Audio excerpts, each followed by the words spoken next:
ጤና ይስጥልኝ አክሊለ ሽመልስ ነኝ ከሙክራብ ሾው። ዛሬ በአዲስ እንግዳ መጥቻለሁ። እንግዶቼ በኢትዮጵያ ቤተክርስቲያናት የራሳቸው ጉልህ ድርሻ ያላቸው ትላልቅ አገልጋዮች ናቸው። የመጀመሪያ እንግዲህ ፓስተር አብይ ሐዋዝ ነው። ፓስተር አብይ ሐዋዝ ከ3 አስርት ዓመታት በላይ በኢትዮጵያ ወንጌላውያን ቤተክርስቲያን ውስጥ በዝማሬ አገልግሎቱ እናውቀዋለን። ከዛ በተጨማሪ በአሁኑ ሰዓት የፊልጵስዩስ ቤተክርስቲያን መጋቢ ነው። እንዲሁም ደግሞ ወንድም ረታ ጳውሎስ ከቃለ ሕይወት ቤተክርስቲያን የሀገር አቀፍ የሚውዚክ አስተባባሪ ነው። ከዛ ውጪ ከዚህ በፊት ለምናውቀው እንሰግዳለን የተሰኘ መጽሐፍ አበርክቶልናል። በተለያየ ከተሞች፣ ክፍለ ሀገሮች የወንጌልን ስራ የዝማሬን ኳየር በማደራጀት ያገለግላል። ሪትም የሚባል ደግሞ ሀገር አቀፍ ኳየር መስርቶ በዛም ትልቅ ተጽዕኖ እየፈጠረ ያለ ወንድም ነው። በሙያው አርክቴክት፣ ከዛ ደግሞ የያሬድ ሙዚቃ ትምህርት ቤት የሙዚቃ ምሩቅ ነው። ከነኚህ ሰዎች ጋር በዝማሬ ጉዳይ በወቅታዊ ቤተክርስቲያን አጠቃላይ ጉዳይ ላወራ ስቱዲዮ ጋብዣችኋለሁ። አብራችሁን ቆዩ። አብራችሁን ስትቆዩ የሚባክን አንዳች ጊዜ የላችሁም። የዩቲዩብ ቻናላችንን ደግሞ ሰብስክራይብ እንድታደርጉ በዚሁ ማሳሰብ እወዳለሁ። ሁልጊዜ የምረሳው ጉዳይ ስለሆነ ነው። ብዙ የዩቲዩብ ቻናላችን የሚያዩ ሰዎች አይተው የሚወጡ ሰዎች ከ80% በላይ ሰብስክራይብ ያላደረጉ ናቸው። ስለዚህ ይህን ቪዲዮ ስትከታተሉ የምትታነጹ ቅዱሳን በሙሉ ቻናላችንን የምታገለግሉት ሰብስክራይብ በማድረግ ብቻ ስለሆነ ሰብስክራይብ እንድታደርጉ ላሳስባችሁ እወዳለሁ። አብራችሁን ቆዩ። እንኳን ደህና መጣችሁ። በጣም አመሰግናለሁ። ፓስተር አብይ ወንድም ረትሽ ለመጀመሪያ ጊዜ ነው ስቱዲዮ የመጣችሁት። ረታ መምህሬ ነው የሰኪውላር ትምህርት ድሮ አስተምሮኛል እና እኔን በረከት ተስፋዬን ያው ብዙ ቦታ እኔ አወራለሁ አስተምሮኛል። በጌታ አልነበርኩም ያኔ። ከዛ ደግሞ በጌታ ከሆንኩ በኋላ እኔ ነኝ አስታውሼ ሄጄ አንድ የነገረኝ ቃላት ነበረ። ድሮ ሰልፍ አሰልፎን በእድሜ ያረጁ ጠቢባን አይደሉም የሚል አንድ ምሳሌ ያለ ጥቅስ ያወራናል እና ከአእምሮ ያጠፋም እና በጌታ ከሆንኩ በኋላ ቲኬ ህንፃ ላይ አገኘሁት። እኔ መጀመሪያ ቀን ያን ነገርኩት፣ በዛን ያስታወስኩት እና ዛሬ ደግሞ እግዚአብሔር መንግስትን ስራ አብረን እየሰራን ነው እና ትልቅ ፕሪቪሌጅ ይሰማኛል እናንተን እንግዳ ስላደረግኩኝ። ፓስተር ወደ ጥያቄ ቀጥታ ልግባ።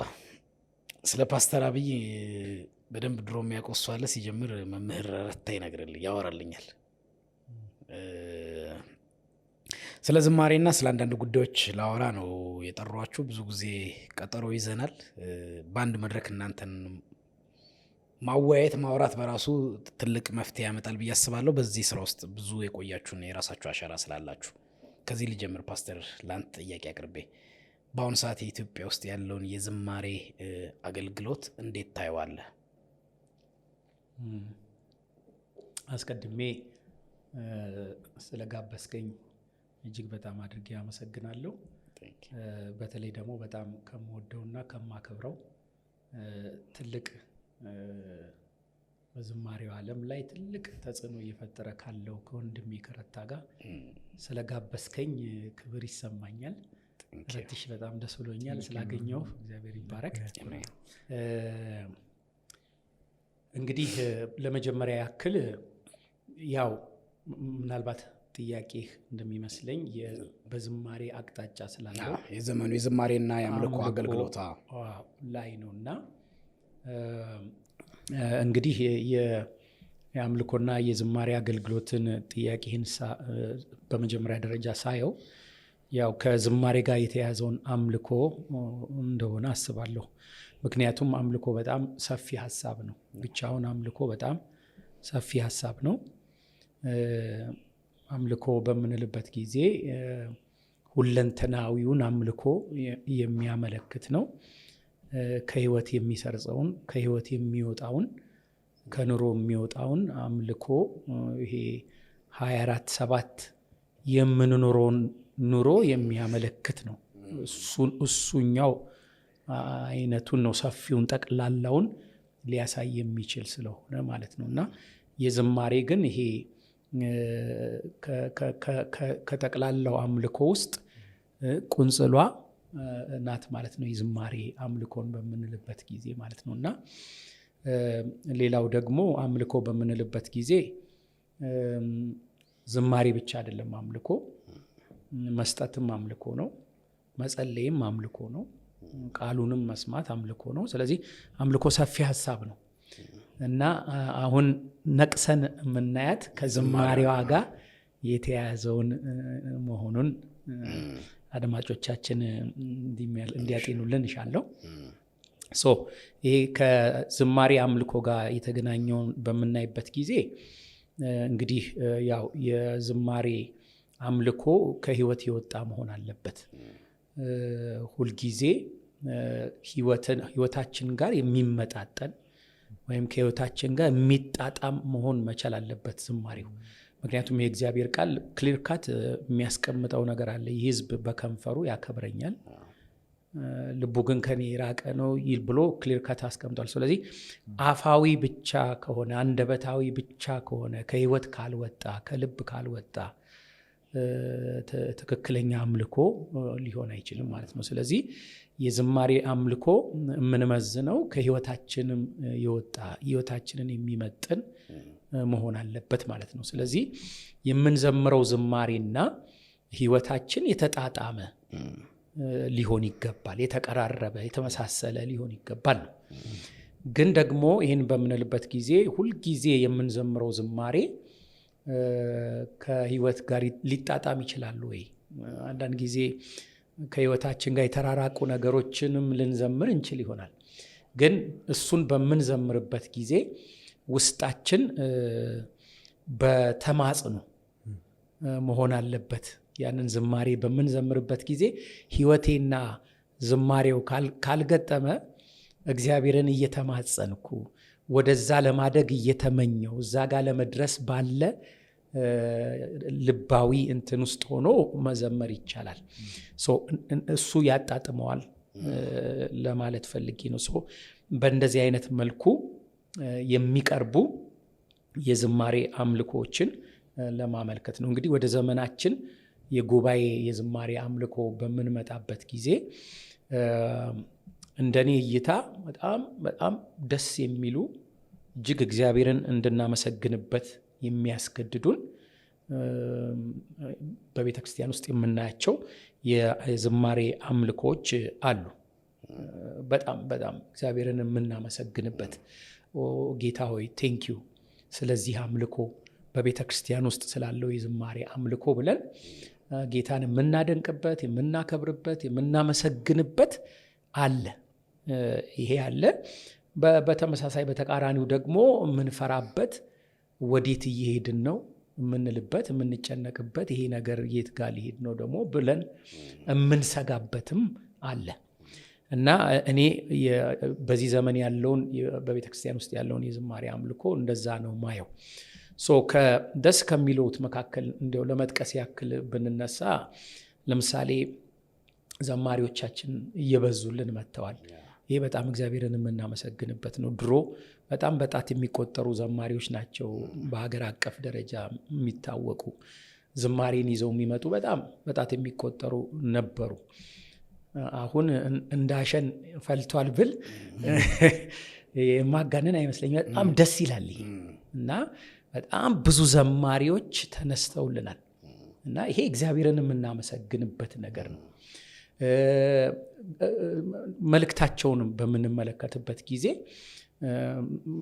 ሁሉንም ባንል እንደው ከሞላ ጎደል በጣም ከ90-80% በላይ ዘማሪዎቻችን የሚደርሱት ግጥም እና ዜማ እጅግ በጣም እግዚአብሔርን እንድናመሰግን የሚያደርግ ነው። መልእክቶቻቸው በጣም ከእግዚአብሔር ቃል የወጡ ናቸው። ህይወት ነኪ ናቸው።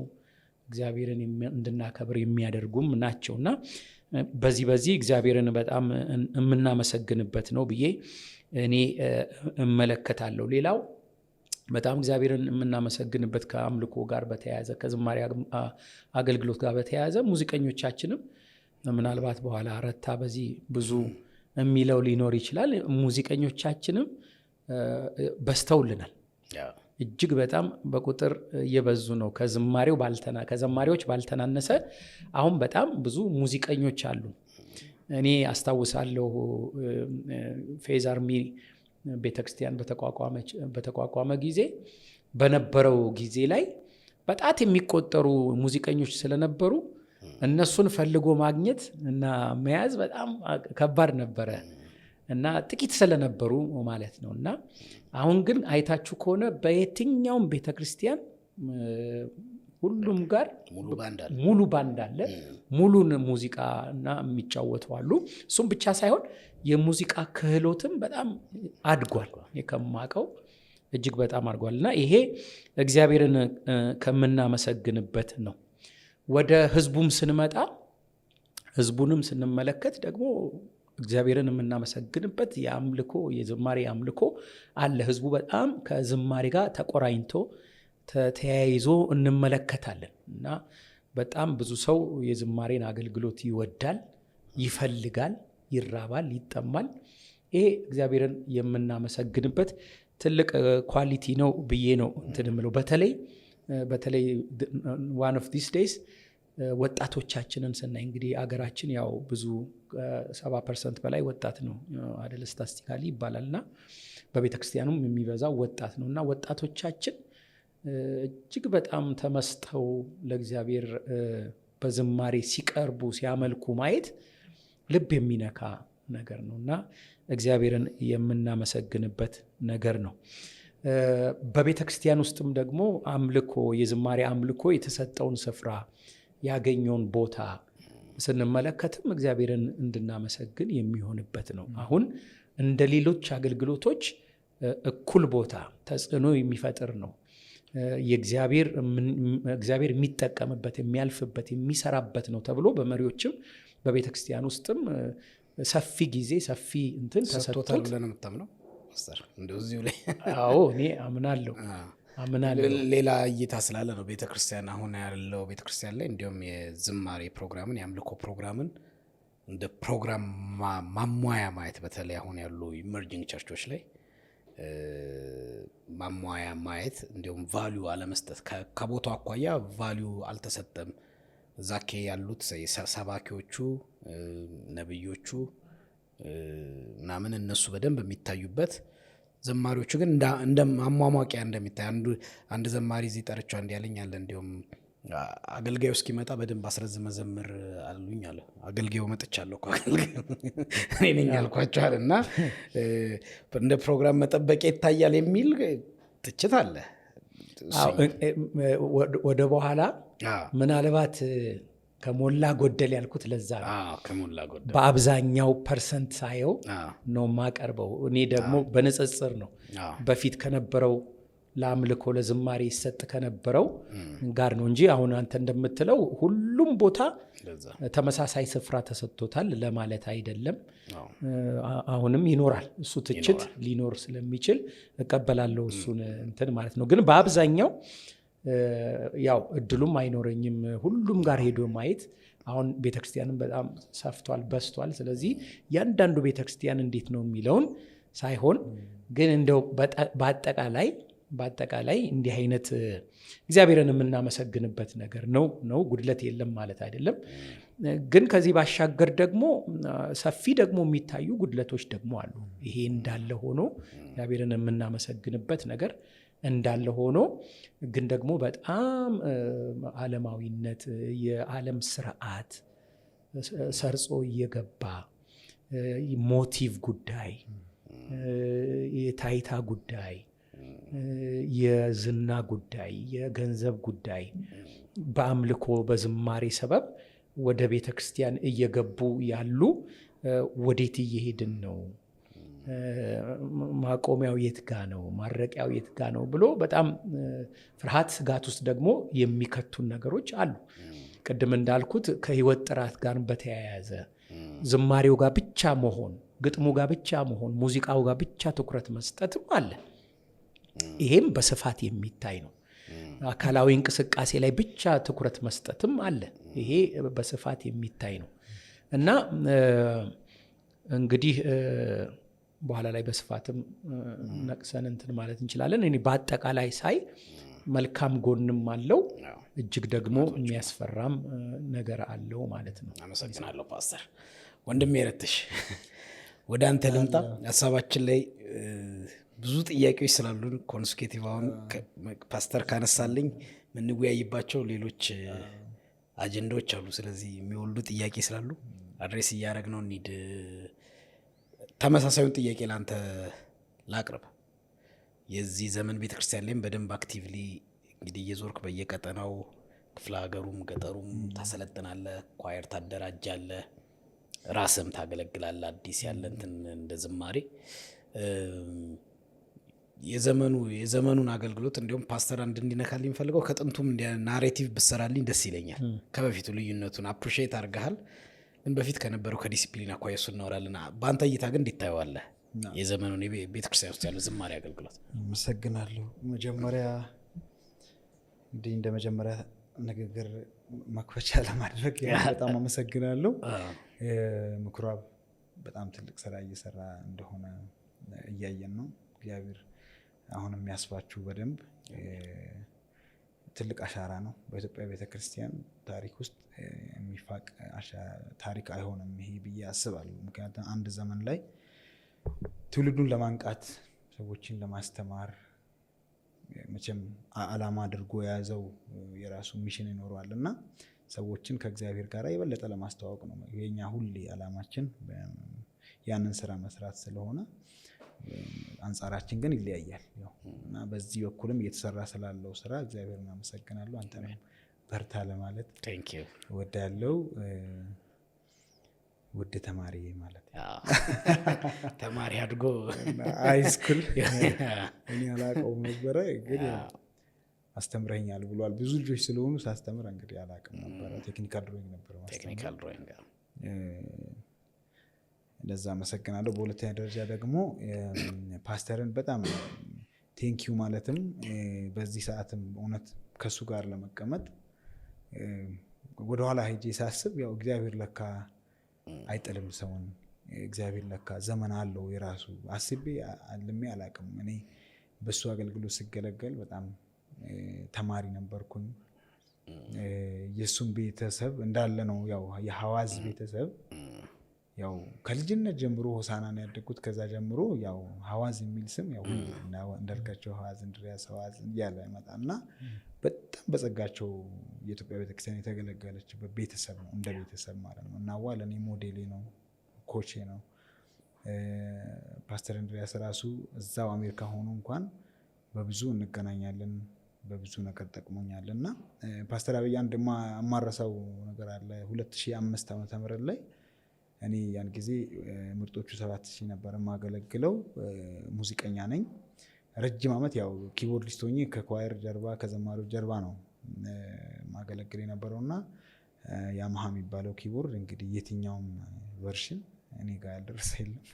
ሙሉን ፕሮግራም አድርጌያለሁ፣ ተጫውቼበታለሁ። እና ሶዶ ከቃለ ሕይወት ዋና ጽሕፈት ቤት የወጣቶች ቲም ጋራ እሱም ተጋብዞ እኔም ሀና ተክሌ፣ ዮሴፍ በቀለ ሆነን ሄደን እዛም እንግዲህ የሄድኩት እኔ ዋና የሙዚቃ ለመጫወትና ለማሰልጠን ነውና እሱ አምልኮ ሲመራ መዝሙሩን ራሱ አስታውሳለሁ። የቤተልሔም ተዘራ የእግዚአብሔር እጅ የያዘው ነገር የሚለውን እየዘመረ እኔ ኪቦርድ ሳጅብ እንግዲህ ለሙዚቀኞችም በዛው ትምህርት ይሆናል ብዬ አስባለሁ።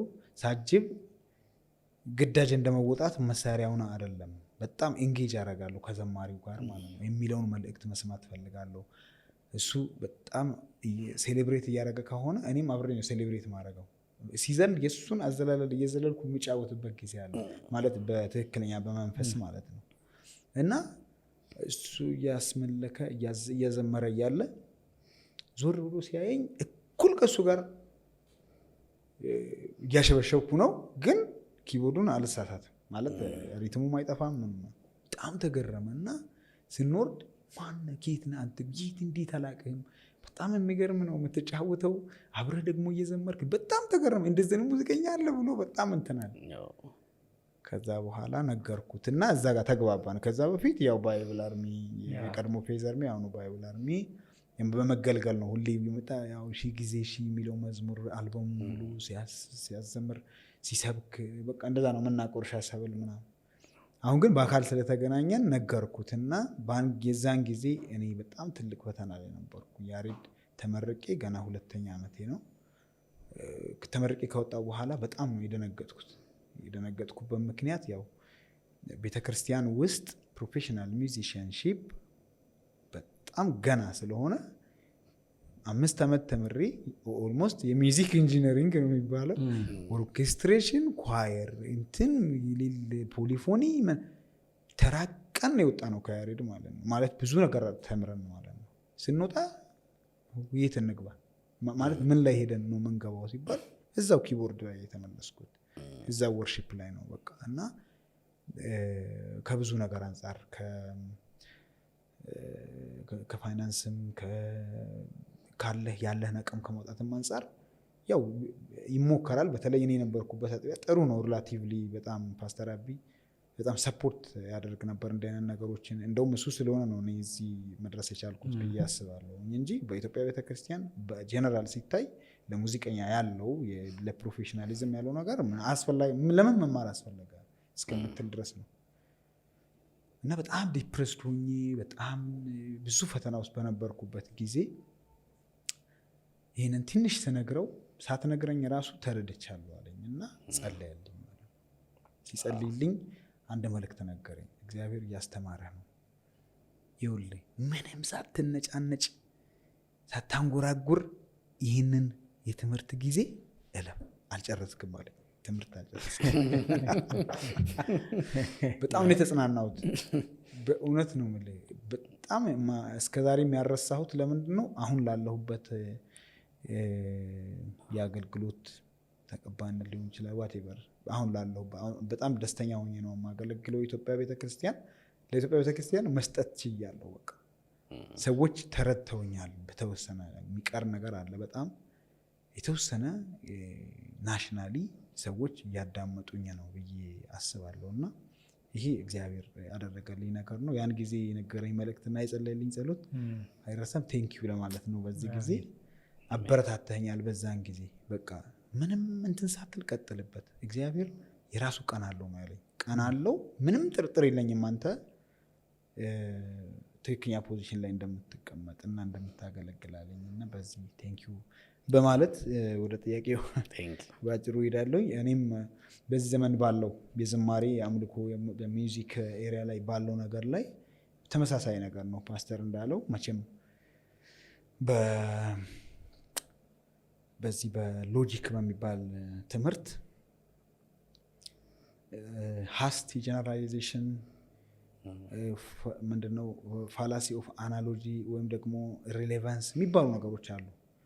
እና አንድን ነገር በቃ ኢትዮጵያዊ ማለት እንዲህ ነው 100 ሚሊዮን ህዝብ ማለት ነው ጥናት ላይ የተመረኮዘ ሳይሆን እንዲሁ ድፍድፍ ረጃ ላይ መዝሙር ድሮ ቀረ በቃ ይላል። ይሄ በቃ ያስቃል ማለት እንደዚህ አይነት ኮንክሉዥኖች በሎጂክ ሃስቲ ጀነራላይዜሽን ይባላል። በቃ ዝም ብለህ ከዜሮ ተነስተህ ጀነራላይዝ ማድረግ፣ እንደዛ ማድረግ በጣም ከማቹርድ ሰው አይጠበቅም እና ከሁላችንም አይጠበቅም።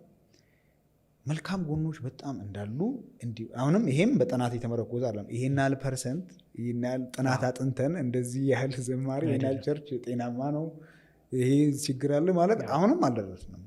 ማለት ይሄ ከፍተኛ ኳንቲቴቲቭ ሪሰርች የሚፈልግ ትልቅ ፕሮጀክት ተመድቦ ስታንዳርድ ወጥቶ ኩዌስቸነር ተዘጋጅቶ ብዙ ጥናት ተደርጎ ሊነገር ይችላል። ያንን የሚሰሩ ባለሙያዎች እግዚአብሔር ይርዳቸው ከሰሩበት በቴዎሎጂ ትምህርት ቤት በተለያየ ቦታ።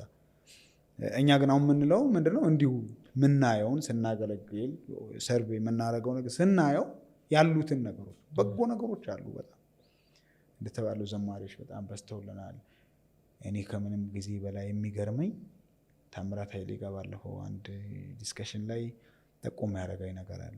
እንደ ኢትዮጵያ አሁን በዚች ምድር በምትባል ፕላኔት ባሉ አህጉሮች እንደ ኢትዮጵያ እየተዘመረ ያለ ሀገር የለም አለ።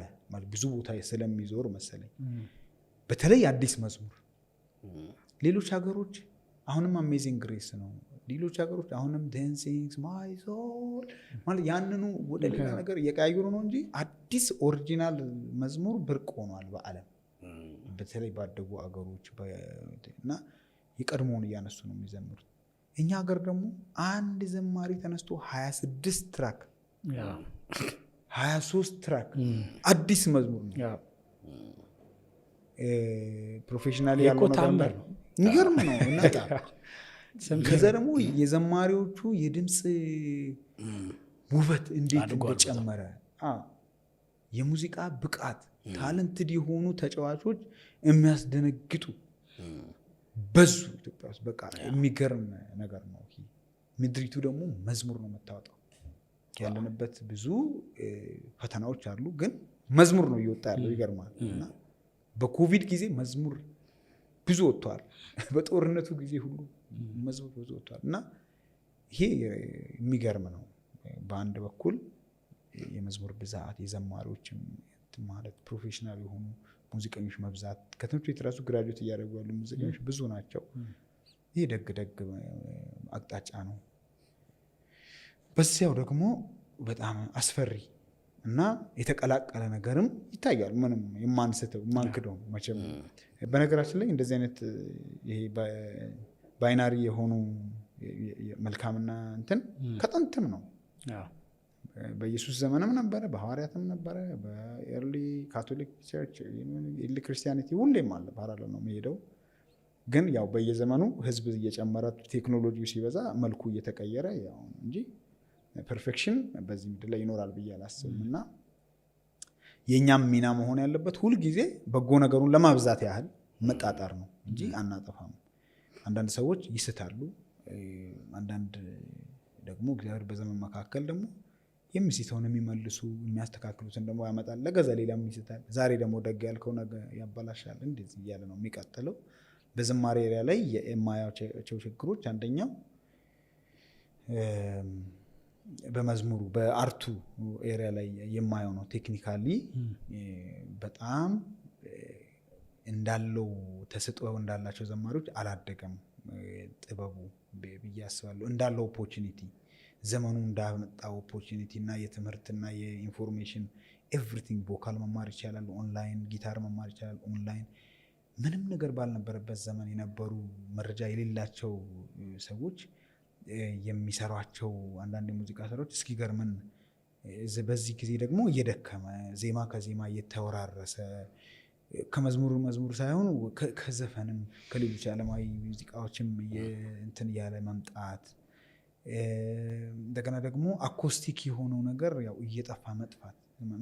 ለምሳሌ አኮስቲክ የሆነውን ነገር ብዙ ዋጋ ስለሚያስከፍል ያንን ነገር ሰው አለመምረጥ እና በዲጂታል ኪቦርድ በዲጂታል ስቱዲዮ የሆነ ነገር አቀነባብረ እንደ ዱቄት ወተት የሆነ ፕሮሰስ አድርገህ ኬሚካል ጨምረ መንበለ ብቻ ይሄ ኢንስታንት ነገር መብዛት፣ የሚለፋ ኦርኬስትሬትድ ሲምፎኒ መሆን ይችላል ነበር እና ያ በጣም ትልቅ እየደከመ ያለ ነገር ነው ብዬ አስባለሁ። እና አሁን እየተመለሰ ያለ ይመስላል መረተሽ እሱ በላይቭ ሚውዚክ እንዲሁም ከበፊት ይሰራ ከነበረ በጣም ከቅርብ ጊዜ ወዲህ ላይቭ ኢንስትሩመንቶችን ሪከርድ እያደረጉ አነሰም በዛ ድራሙንም ቤዙንም ሁሉንም ላይቭ ሪከርድ ስቱዲዮችም እየተገነቡ ነው።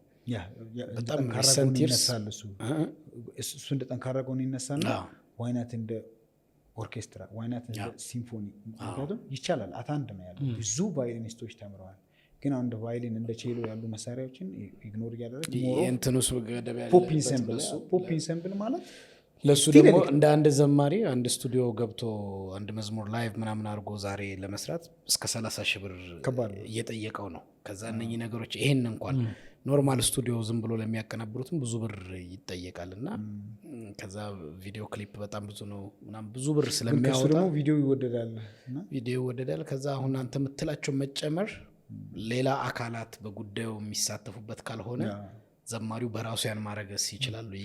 ብዙ ነገር አይገድብም። ቤተክርስቲያን ናት ይህን መረዳት ያለባት ማደራጀትም ያለባት ማለት ነው። እንደገና ደግሞ ኮንሴፕቹዋሊ የሚውዚክ ፊሎሶፊ ሚውዚክ ኢዝ አን አርት ኦፍ ዘ ኢየር።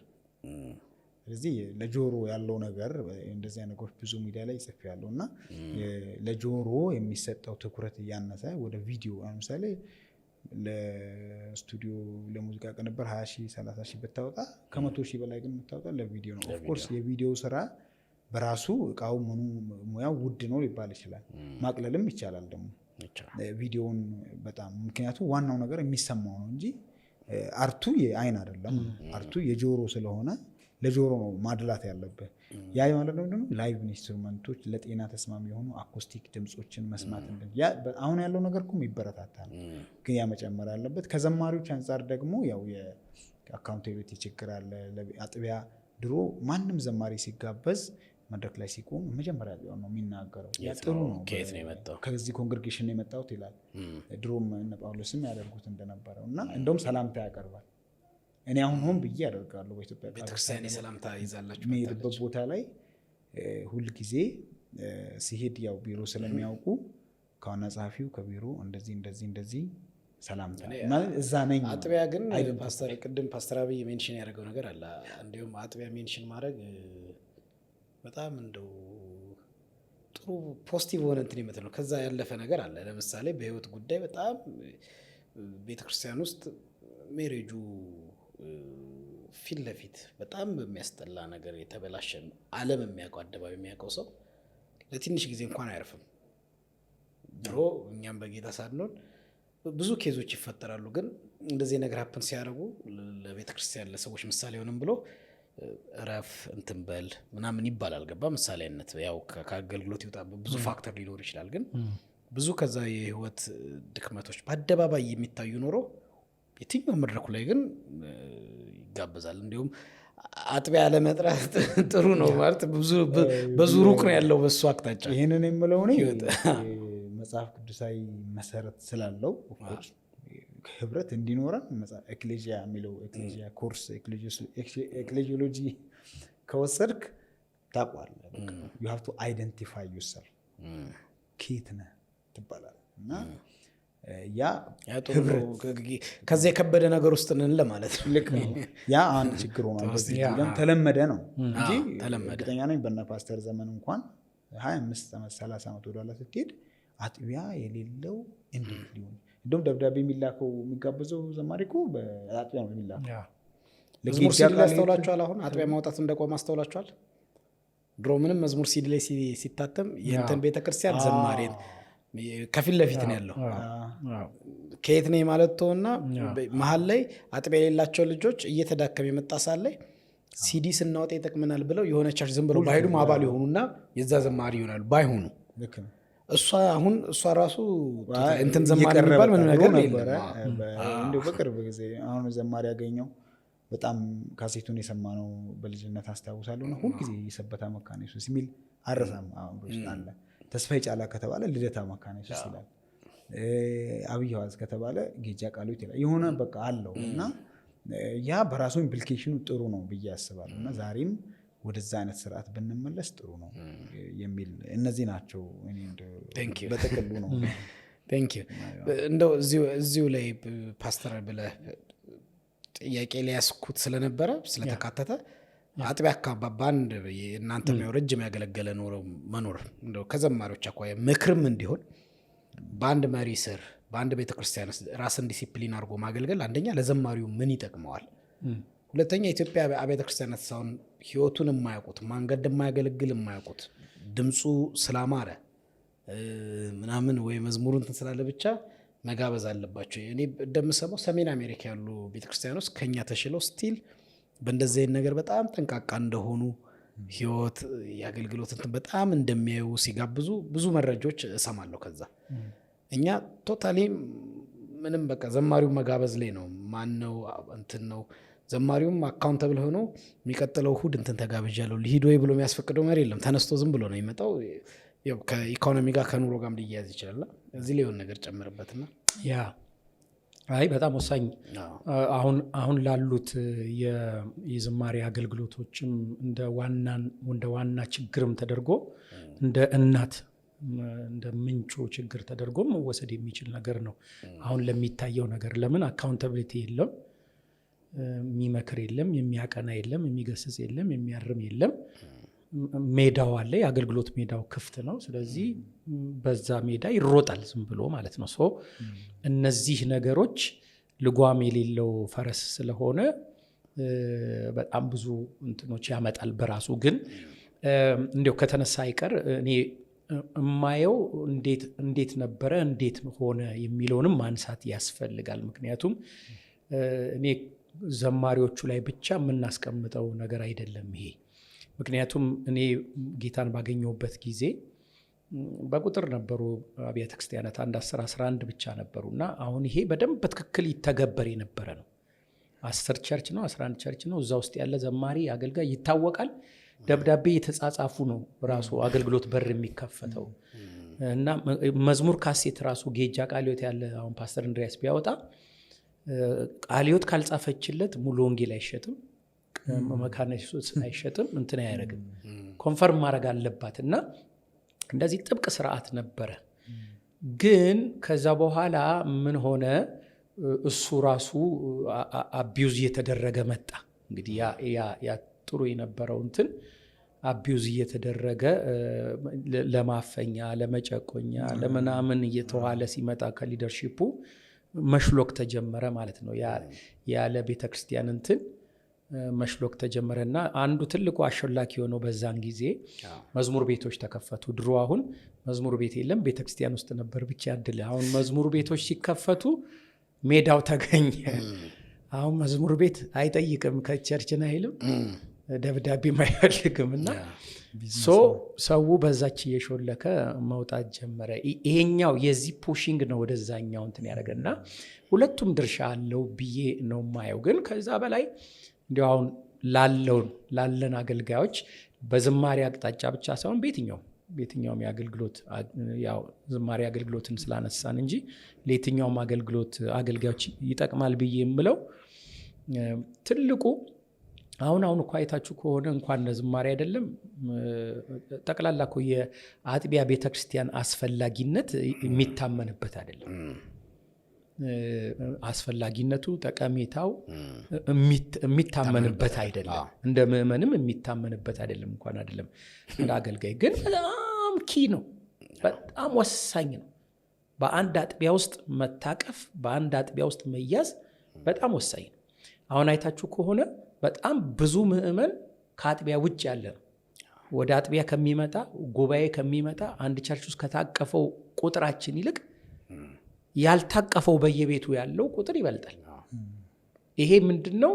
የአጥቢያ ቤተክርስቲያንን አስፈላጊነትና ጠቀሜታ ኢሬሌቫንት ሆኗል በብዙዎች ውስጥ ማለት ነው። እና ይሄ መታረም አለበት። አጥቢያ ቤተክርስቲያን በጣም ወሳኝ፣ አጥቢያ ቤተክርስቲያን በጣም አስፈላጊ ነው። መጽሐፍ ቅዱስ በጣም ኢንከሬጅ የሚያደርገው ነገር ነው። ሁለት ምክንያት፣ ብዙ ምክንያቶች ቢኖሩም ብዙ ጠቀሜታዎች፣ አስፈላጊነት ቢኖሩም አንድ ሁለቱን እንዲሁ ሜንሽን ለማድረግ የመጀመሪያው ለመያዝ ለማደግ እኮ አጥቢያ ቤተክርስቲያን ወሳኝ ነው፣ ያስፈልጋል። በአንድ አጥቢያ ቤተክርስቲያን ውስጥ ነው ማደግህ የሚታወቀው፣ መታረቅህ የሚታወቀው፣ ማረቅ በሚለው ማለት ነው። እንደሱ አይነቱን ነገር ልታገኝ የምትችለው አንድ ቦታ ተተክለህን ስትል ነው። ለምሳሌ እንደ በአትክልት ብንወስድ ዛሬ እዚህ ቦታ ተክለው ነቅለው እዛ ነገ ብትተክለው ከነገ ወዲያ ደግሞ ነቅለህ እዛ ብትተክለው ከነገ ወዲያ ነቅለህ እድገት የሚባል አይኖረውም።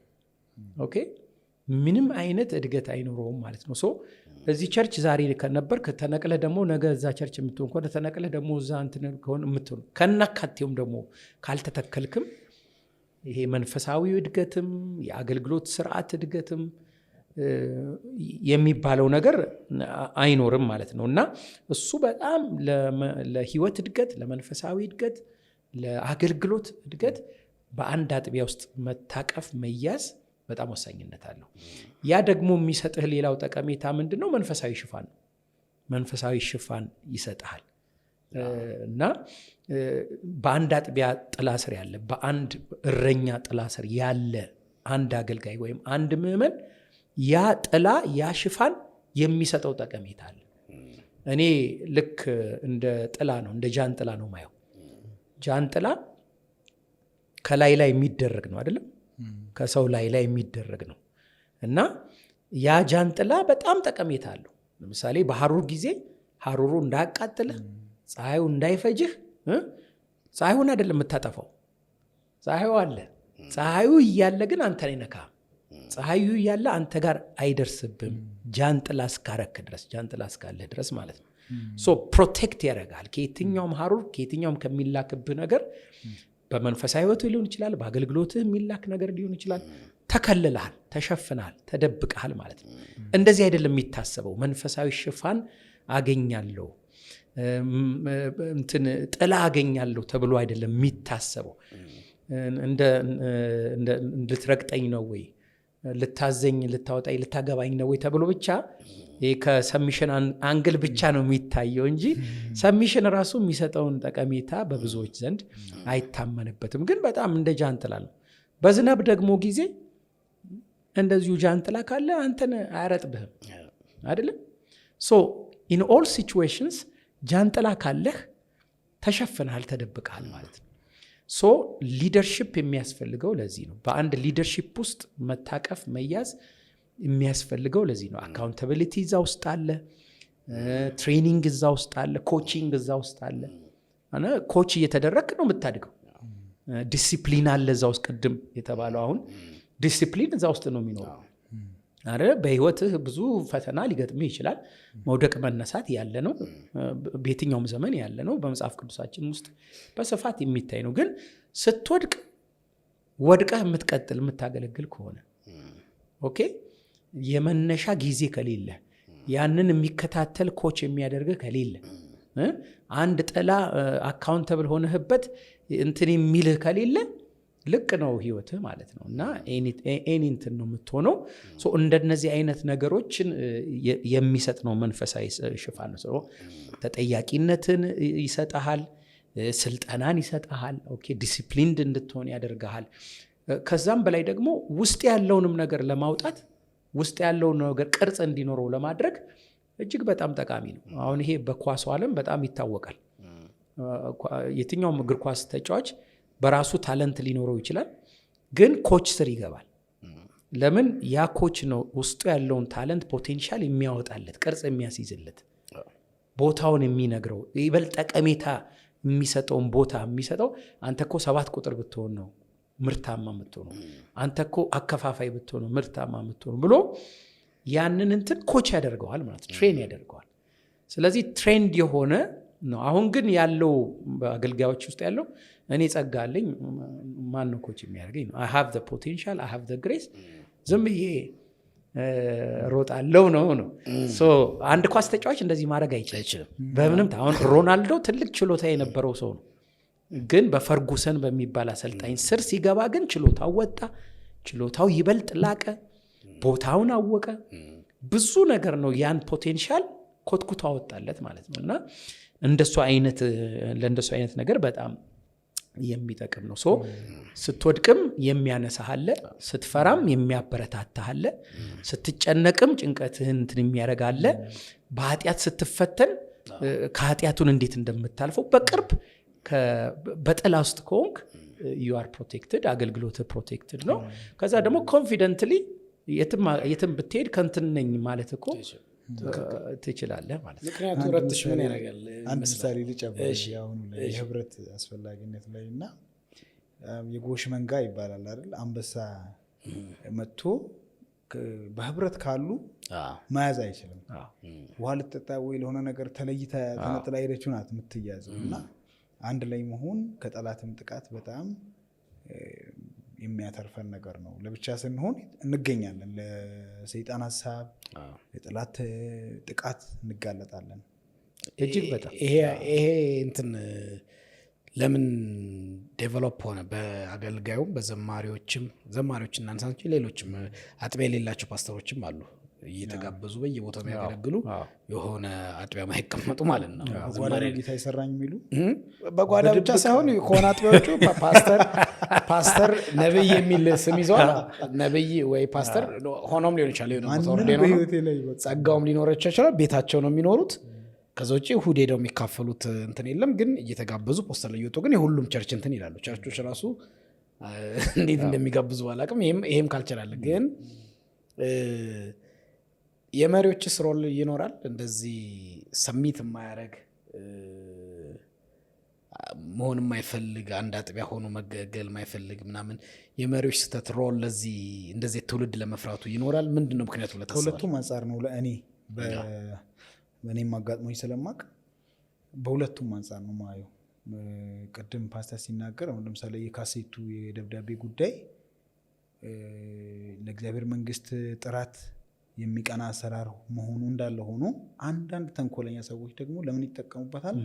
ሰዎችን አታክ የሚያደርጉበት መንገድ አድርገው ሲጠቀሙ ያንን ሽሽት ሰዎች ሌላ ሸንቁር ማኒፑሌሽን የሚለው ስለዚህ በሁለቱም በኩል ነው የምታየው። ከቤተ ክርስቲያን አመራር በኩልም ታያለ፣ ከተገልጋዩ ማንነትም በኩል ታያለ ማለት ነው። ከቤተ ክርስቲያን በኩል ያለው ችግር ምንድን ነው? ቅን አለመሆኑ፣ ቅንነት ማጣት ማለትም ለእግዚአብሔር መንግስት ብቻ ሳይሆን የሆነ ተናገረኝ፣ የሆነ ነገር አልታዘዘኝም፣ የሆነ ነገር አልተመቸኝም ብሎ የሚያስበውን ሰው አታክ የማድረግ አዳማዊ ፐርሰናሊቲዎችን ሳንክድ ሳንሞት ነው ወደ አመራርም ወደ አገልግሎትም የምንመጣው። ከና አፈር ክምር አፈራችንን ይዘን ያንን በክርስቶስ ያልሞተው ማንነት ይዘን መሪ እንሆናለን። ከዛ በኋላ ሰው ነን፣ ጥሬ ስጋ በቃ። ይህ ብዙ አሁንም ያሉ ብዙ ገባን በጣም ወንጌልን በቃ በጣም መንፈሳዊ መረዳት ከፋለን የሚሉ ሰዎች ጋርም ያለ ነገር ነው። አታክ ያደርጉሃል ሀሳባቸውን ስትቃወም፣ ሀሳባቸውን የሆነ ጥያቄ ካበዛ ምናምን ካልክ አይችሉትም። ራሱ እኔ በቅርብም እንደሚያወሩ ሰዎች ያጋጥመው ያውቃሉ። በቃ ያቅታቸዋል። ሃርት ዩ ማለት ኢንቴንሽናሊ ማለት ነው። ያሳስሩሃል። የሚያሳስሩ ፓስተሮች አሉ አይደል? በዚህ ዘመን አሉ ማለት በቀል እግዚአብሔር ነው ምሕረትን አድርግ የሚለው ቀርቶ ወይም ደግሞ በየዋህነት ተሸክም ወይም ደግሞ ኢየሱስ ክርስቶስ ሲቃወሙት ማንን ላይ ይሁዳን ተሸክመዋል። እስከ መጨረሻ ሄደው ይሁዳ ላይ እርምጃ መውሰድ አይችልም ነበር ኢየሱስ። በቀስ አድርጎ በዚህ ጓ ማድረግ አይችልም ነበር። እስከ መጨረሻው በራሱ እስኪሄድ ነው ዝም ያለው ይሁዳ እየሰረቀ ምን እያለ። ያ ማለት ግሳጼ የለም ማቅናት የለም ለማለት ሳይሆን መሸከም የሚገባንን ሰዎች መሸከም ይኖርብናል እስኪስተካከል። ምክንያቱም ጴጥሮስንም ተሸክሞ ሰው አድርጎታል ኢየሱስ። እና በዚህ ጊዜ ግን የእኛ መንግስት ከሚነካ የእግዚአብሔር መንግስት ምንም ቢጨማለቅ ግድ የማይለን ሰዎች አለን። የእኛ መንግስት ግን አይነካ።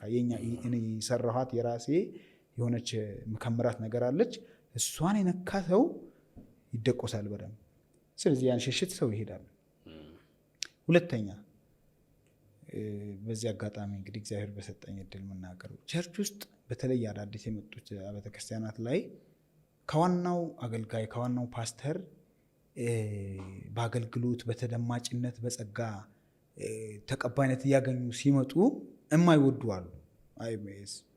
ሴንስ አደርጋለሁ እንደዚህ አይነት ነገር ማለት ሆን ብሎ መድረክ አለመስጠት፣ ሆን ብሎ ከህዝቡ ልብ ለማውጣት መሞከር። እንዲህ እግዚአብሔር እኮ ነው ግሬስ የሚሰጠው። እንደገና ደግሞ የአንተ አገልግሎት ሰክሰስፉል የሚባለው ሰክሰሰር ሲኖር ነው። አንተ የማትተካ ከሆነ ድንገት አጥቢያውን ትተህ ወይ ወደ ጌታ ብትሄድ ወይ የሆነ ነገር ብትሆን ማን ነው የሚተካል? ተተኪ እኮ የምታፈራው አንተ ያስተማርካቸው ሰዎች አንተን ሲበልጡ ነው። በቃ እንደው ሲበልጡ የሚለው ጥሩ ቋንቋ ባይሆንም ምን ሌላ ቃል የለኝም፣ የተሻለ ማገልገል ሲችሉ። ድሮ አባቶች ቁጭ ብለው ልጆች ሲያገለግሉ ጓሽ ደረሰልኝ ነው የሚሉት እንጂ እሱን ለማጥፋት መሄድ የህዝቡ ልብ ወደሱ ሄደብኝ ገንጥሎብኝ ሊሄድ ነው ምናምን የሚሉ ነገሮች በዚህ ዘመን በደንብ አሉ። እና ያ ነው ሰዎችን አካውንቴብል እንዳይሆኑ የሚያደርገው። ዋይና ምን ችግር አለው? እኔ አስተምረኸኝ አንተ እኮ ነው ያስተማርከኝ፣ መች ካድኩ? ቁብ የሚብሰብክ ሰምቻለሁ። አንድ አገልጋይ እንደዛ ሲል እኔ እንድታስተምረኝ አይደለም አይነት ነገር ማለት በሌላም በምን ሞቲቭ እንደተናገረ ባላውቅም እንደሱ ግን አይደለም። የእድሜ ልክ አስተማሪ አይደለም። ትማራለህ የሆነ ሰዓት ላይ። የእድሜ ልክ መሪ ሆና አትኖርም። መሪዎችን ታፈራለህ። አንተም የሆነ ቀን ደግሞ በእነሱ ትደሰታለህ። ይሄ ቅን ልብ ያስፈልጋል ቤተክርስቲያን ላይ ብያዝ። ማይክ ከባድ ነው ይባላል። 30 ዓመት ማይክ የሚይዙ ሰዎች ብዙ ናቸው። ከእነሱ ውጭ ለሌላ ሰው የማይሰጡ አንድ መድረክ ላይ በሳምንት 2-3 ፕሮግራም ብቻቸውን የሚሰብኩ ሰዎች የኢትዮጵያ ቸርች ውስጥ በጣም ብዙ ናቸው ያሉት። እና የማይክ ፍቅር ነው አንደኛ። ትክክለኛ ደግሞ መሪም እንደው ሶስታችንም ወላጅ ስለሆንን የምትሰራውን ሁሉ የምትሰራው ኢንቨስት የምታደርገው ልጅ የተሻለ ትምህርት እንድታገኝ የተሻለ ቦታ እንዲደርስ እንዲበልጥ አንተ ያለፍክበትን ጎዳና እንዳታልፍ ነው። እና መጽሐፍ ቅዱሳዊም ተመሪ ከመሪው ሊበልጥ ይችላል አት ሰም ፖይንት። ምክንያቱም እሱ ከጨረሰበት ስለሚጀምር ማለት ነው። በመሪ ደረጃ ይሉታል። ግን ማመን መስጠት ከኔ የተሻለ ኢንላይትድ ነው። እኔ ማምነው ነገር አለ። ከኔ 1 ዓመት ታናሼ ከኔ የተሻለ ኢንላይትድ ነው ብዬ አምናለሁ። እድሜ የሚሰጠው ዊዝደም ነው ብዬ አምናለሁ። እድሜ በዊዝደም ያስበልጥሃል፣ ነገሮች እንትን ይላል። ግን ታችኛው ጄኔሬሽን ከኛ ጋር እኮ አይገናኝም። ቴክኖሎጂ ላይ ብትው ነገሮች ላይ ያለው ፍጥነት ላይ አይገናኝም። ስለዚህ ማመን አለብኝ። እየናኩት ልኖር አልችልም። እኔ ማልሰራውን ብዙ ነገር ይሰራል እና መንፈሴ ነገር ላይም ከታች የብዙ ሰው ልምድ አይቶ የሚመጣ ነው። ያንተን የመጨረሻውን ትምህርት አይቶ ነው ትጉ ከሆነ ማለት ነው። በዛ ደረጃ ትጉ ከሆነ ቅናት ካለውና ያን ግን መስጠት መሪዎች ላይ አይታይም። ይሄ ደግሞ የመሪነት ልብ አይደለም መጀመሪያም ማለት ነው። ናቹራሊ መሪ ነዛ ስላልሆነ ማለት ነው። የራስ መንግስት የማጽናት መንፈስ ይባላል። የራስን ስቴት የመገንባት እና ሁልጊዜ በሰው ልብ ተስለ ለማቆየት መሞከር ነው። ክርስቶስን ልንስል ነው የተጠራ ነው። እኛ ልንሳል አይደለም። ይሄ መሞት አለብን። ያልሞተ ፓስተር፣ ያልሞተ ወንጌላዊ፣ ያልሞተ የቤተክርስቲያን መሪ ለእግዚአብሔር መንግስት አይጠቅምም። ውጣ አንተ ከራስ ወጥተ እግዚአብሔር ይጠቀመው መገልገያ እቃ ሁን። ሌሎችን ሁልጊዜ አብቃ። ሁልጊዜ ስለ ሌሎች ጸጋ ተናገር። እግዚአብሔር እኮ ይባርክ ኃይሉም አንዳንድ ቦታ ማለት መቼም ይሄ ብለድ ግሩፕ ኦ ይባላል። ዩኒቨርሳል ዶነር ነው። ሁሌ ሰጪ ነው።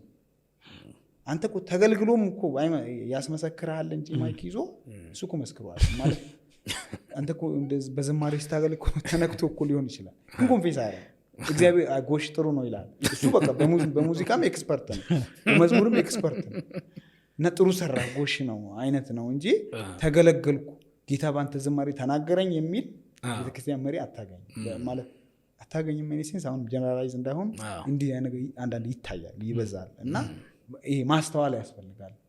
ያ ነው ሰዎች ወደዚህኛው ትረስት የላቸውም።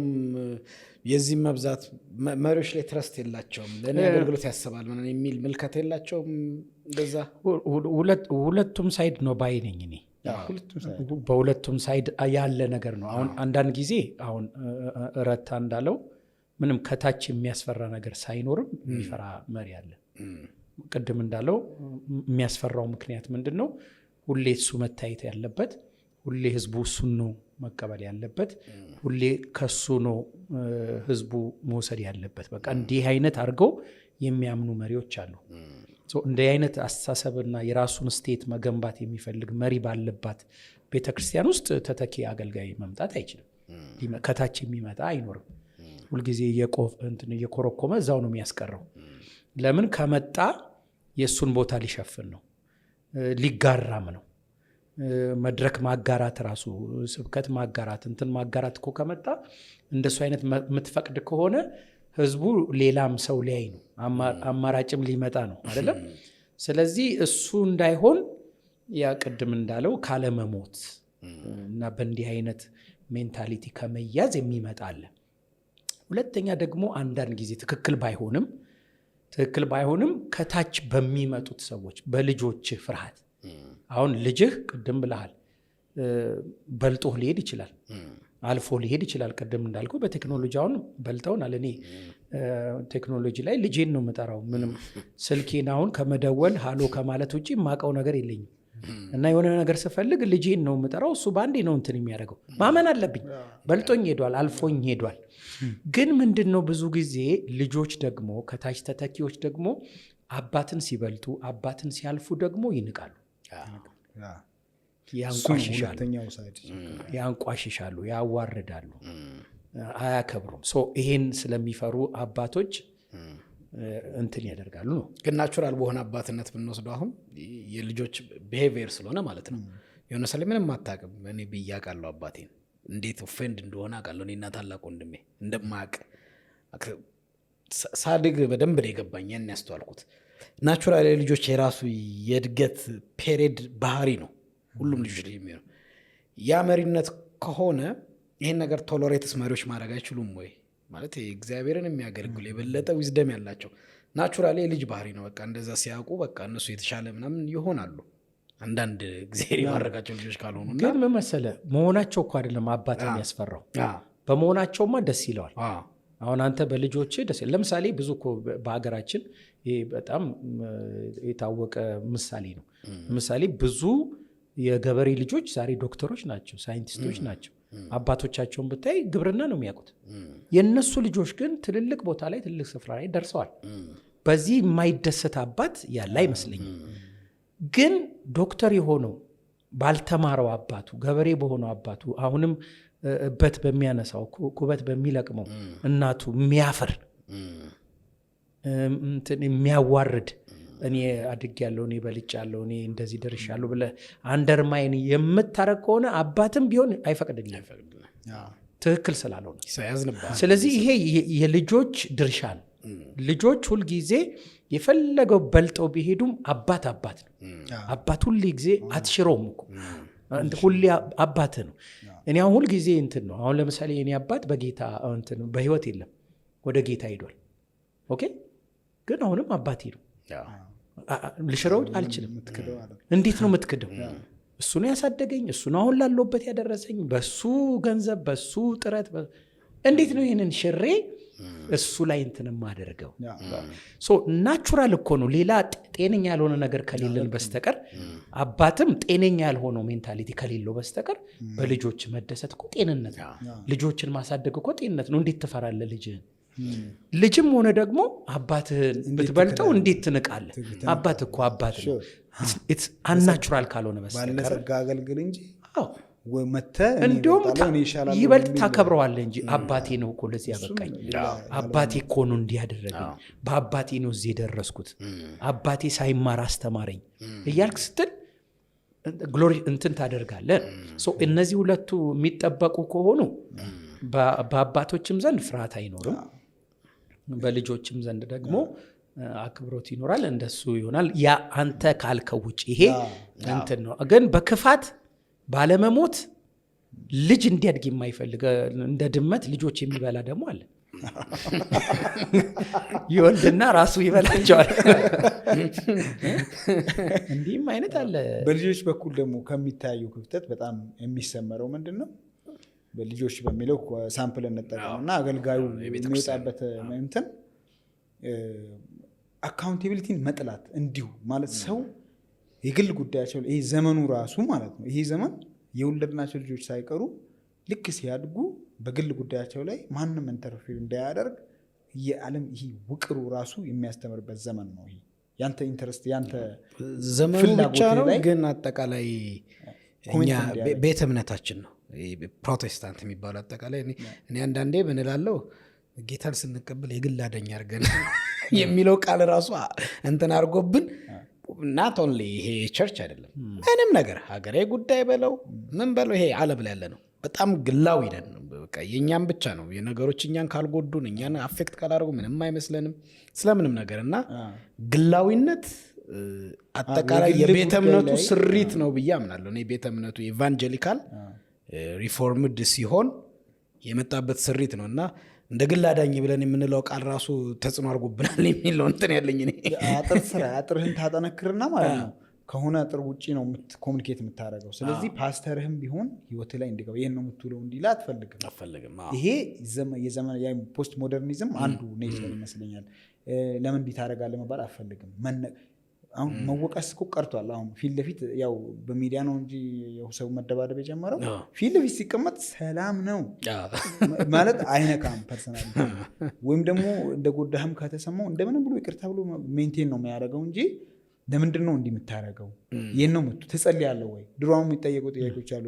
ልጆች አገልግሎት የጸሎት ጊዜ ምን ያህል ነው በቀን ብሎ ይጠይቃል። ይህ ፐርሰናል ጉዳይ ነው። በዚህ ጊዜ እንዲህ ነገር አይፈልግም። ያ በዚህኛው በኩል ደግሞ ያለ ችግር ነው። ተጠሪነትን አለመፈለግ፣ ተጠያቂነት አለመፈለግ። ለምን እንደዚህ ዘመርክ፣ እንደዚህ ለምን አታስተካክልም? ዘማሪዎችም እኮ አንዳንድ ጊዜ በእኛ በሙያችን ለማገዝም ስንቀርባቸው ብዙዎቹ ማያስነኩ አሉ። የሆነ ላይ ይቀመጣሉ፣ ማንም አይነካም የነሱን መዝሙር፣ ማንም አይነካም አዘማመራቸውን። ድምፃችሁን ከዚህ አታውጡ ከሆዳችሁ ሲባል በቃ አሹፎ የሆነ ነገር አድርጎ ከአንተ ይሰወራል። እና ኮች የሚጠላበት እረኛ የሚጠላበት አካውንቴብል መሆን፣ ተጠያቂ መሆን፣ ኃላፊነት መውሰድ፣ ለምን እንዲያረከ መባልን የሚጠላ ትውልድ ስለመጣ ያ ነው ነፃ ለመሆን ከአጥቢያ ውጭ መሆን። ግን ምናልባት እዛ ላይ ለመጨመር ያክል እኔ አንዱ ምክንያት በፖስት ሞደርኒዝም ብቻም ሳይሆን በሰው ውስጥ ያለ ፕራይድ ነው። ማንም ሰው ውስጥ ፕራይድ አለ። ሰው ሆንክ እኮ ፕራይድ አለ። ለምሳሌ እኔ ከአንተ ቢሆን ያገኘሁት እውቀቱን ይህን እውቀት እኮ ያገኘሁት ከረታ ነው ማለት ፕራይዴን ይነካብኛል። ይህን ሀሳብ ከእንትና ነው የወሰድኩት ለማለት፣ እንትና ነው ያሳደገኝ ለማለት፣ እንትና ነው ያሰለጠነኝ ለማለት ትህትና ይጠይቃል፣ ክብርህን ይነካል። እሱ አይፈለግም። እሷ ካልሞተች እሷን ካልገደልክ በስተቀር እንትን ልታረግ አትችልም፣ አክኖሌጅ ልታረግ አትችልም፣ አካውንተብልም መሆንም አትፈልግም። አንዱ ፕራይድ ነው ባይ ነኝ። ሁለተኛው ደግሞ ከፕራይድም ውጪ ቅድም እንዳልከው አባት በላይ ከሾምክ፣ ሜንቶር በላይ ካስቀመጥክ መቆንጠጥ አለ፣ መከልከል አለ፣ መገሰጽ አለ፣ እንደ ልብ አለመሆን አለ። አይፈለግም እሱ። ምክንያቱም እንደፈለግን ነው መሆን ሁሉ ማድረግ አለመቻል፣ በቃ እንደፈለግን ነው። ባይዘወይ ራዕይ ያለኝ ተብሎ እኮ ከቤተክርስቲያን የሚወጣው እኮ አንድ ላይ ብቻ ኖሮትም እኮ ነው። አንድ በበላይም ኖሮት በቃ ራዕይ ያለኝ ብሎ እንትን ይላል። እና ራዕይ ያለኝ የሚለው በእንትን ራዕይ ያለውም ቢኖርም አብዛኛው ግን ምንድን ነው ጌታ ተናግሮኛል ራዕይ ያለኝ ብሎ ነው በቃ የመጀመሪያ መሆን ይፈልጋል። ሰከንድ መሆን አይፈልግም። የለም መጠየቃችንም ከዛ እንትና ሰከንድ ከሆንክ ትገሰጻለህ፣ ትመከራለህ፣ ቁጭ በል ትባላለህ፣ ተነስ ትባላለህ፣ ትቆነጥጣለህ። ገባ? ይህ አይፈለግም። እንደፈለክ ለመሆን አያመችም። አባት ካለ ሜንቶር ካለ እንደፈለክ መሆን አያመችም። ስታገለግል እንደፈለክ ብትዘባርቅ እንደፈለክ፣ ስብከትህ ከምኑን ብታወጣው እንደፈለክ፣ ከየትም ብትጠቅስ እንደፈለክ፣ ዝማሬ ቢታርም ባይታርም እንደሱ አይነት ነገር ካለ ሜንቶርሺፕ አይፈለግም። እነዚህ ነገሮች በተተኪዎች ወይም ደግሞ በሚመጡ ሰዎች ውስጥ በስፋት ስለሚታይ ነው። ለተኪዎች ለአባቶች ደግሞ ችግር ነው የሆኑት።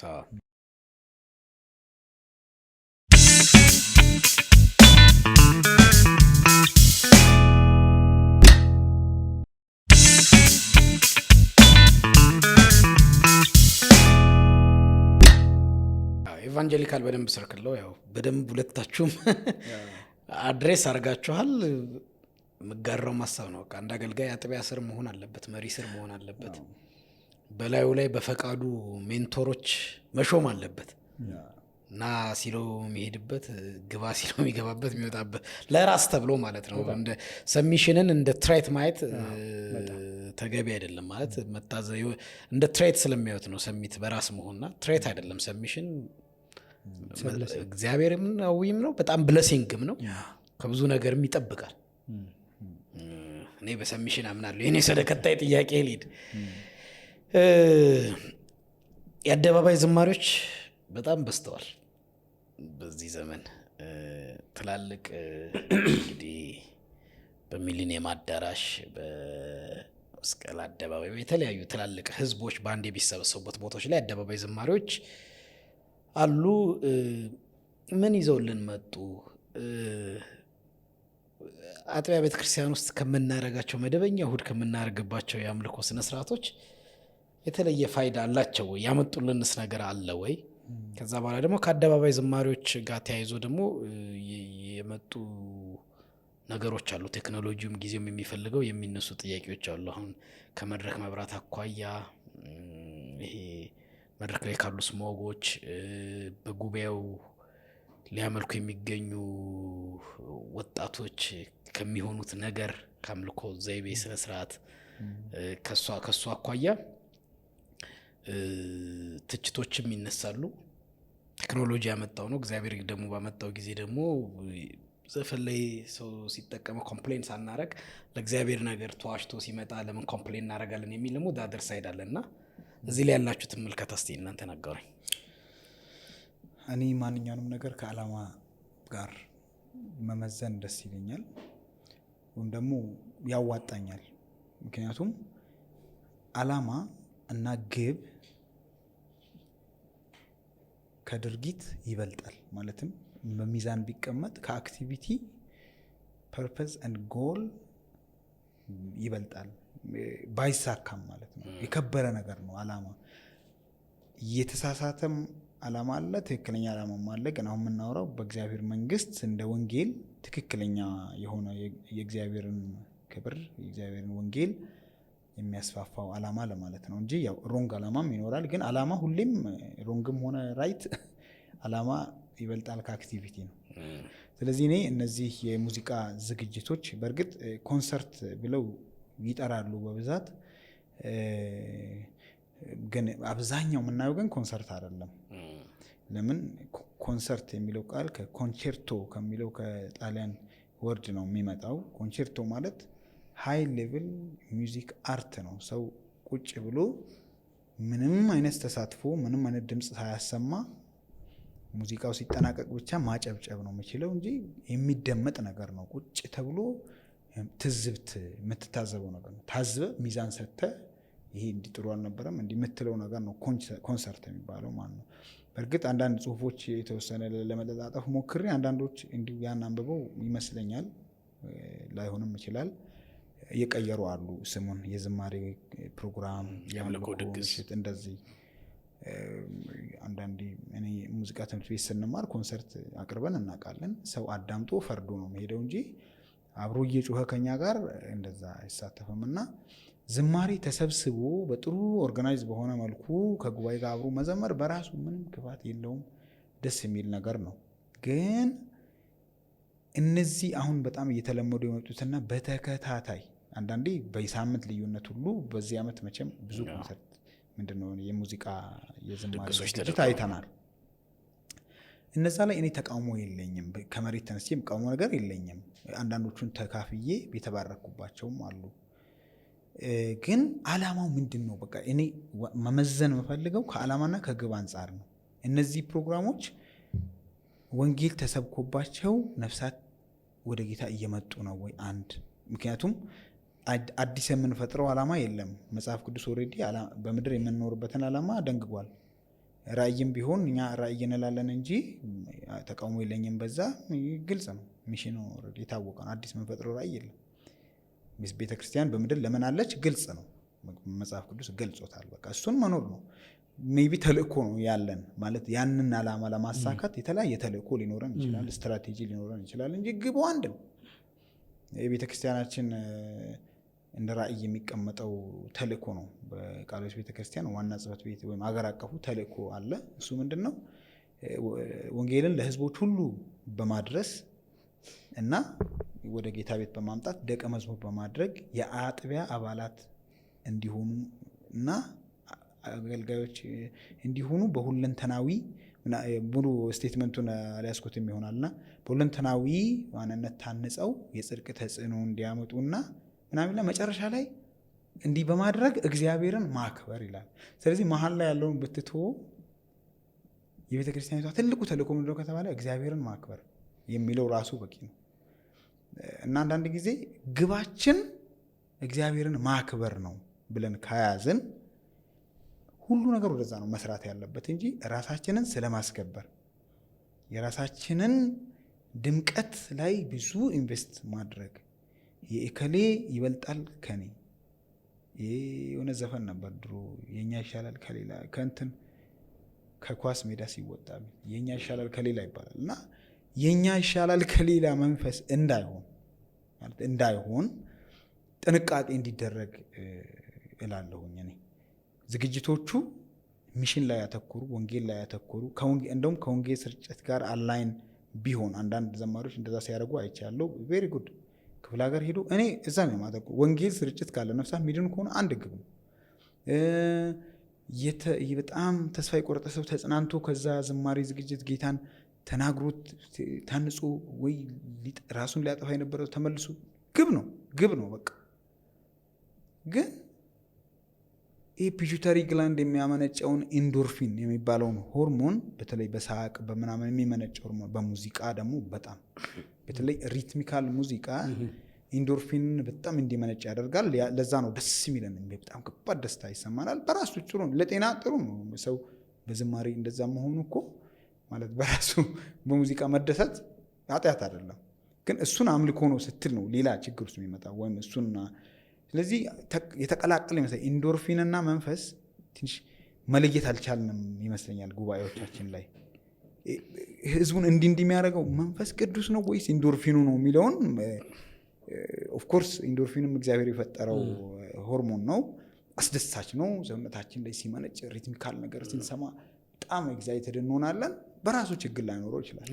ኢንተርቴንመንት ስታይቶ አይመጣም ብዙ ሰው ዲስ ዴይስ ኢንተርቴንመንት ያው ብቻስ ያው የማሳት አቅም አለው ባይዞ እኮ እንደ ማለት መሄጃ እንደዚህ በቃ ደስ ይላል ማቼስ ያን ሁሉ ሚውዚክ ሪትሚክ ሆኖ እንትን ሲሉ መድረኩ ዝማሬው ህዝቡም ደስ ይላል። ያብሮ ሰለብሪ ማና ኢንተርቴን ለማድረግ ያስተዋልኩት ነገር ህዝብ ደስ የሚል ነገር ነው። እውነት እኮ ነው። ይሄ ጋዘሪንግ በጣም ደስ ይላል እኮ ብሉ አንተ ወጥተህ ይሁን ደስ የሚል ነገር እና ለዛ እንዳይሆኑ ሴርሞኒ በጣም የምንወደው እንደ ኢቨንቶች ሞር አሁን ወንጌል ላልደረሰባቸው አካባቢዎች ዋጋ ከፍሎ እንደነ ስልጤ ዞን እንደነ አፋር ክልል እንደነ ትግራይ ክልሎች ሰሜን ጎንደር እዚህ በቅርብ ደግሞ አሉ እንደ ሀላባ ወራቤ ምናምን መንፈስ አያሳስበንም። ወደዛ ይገርማል።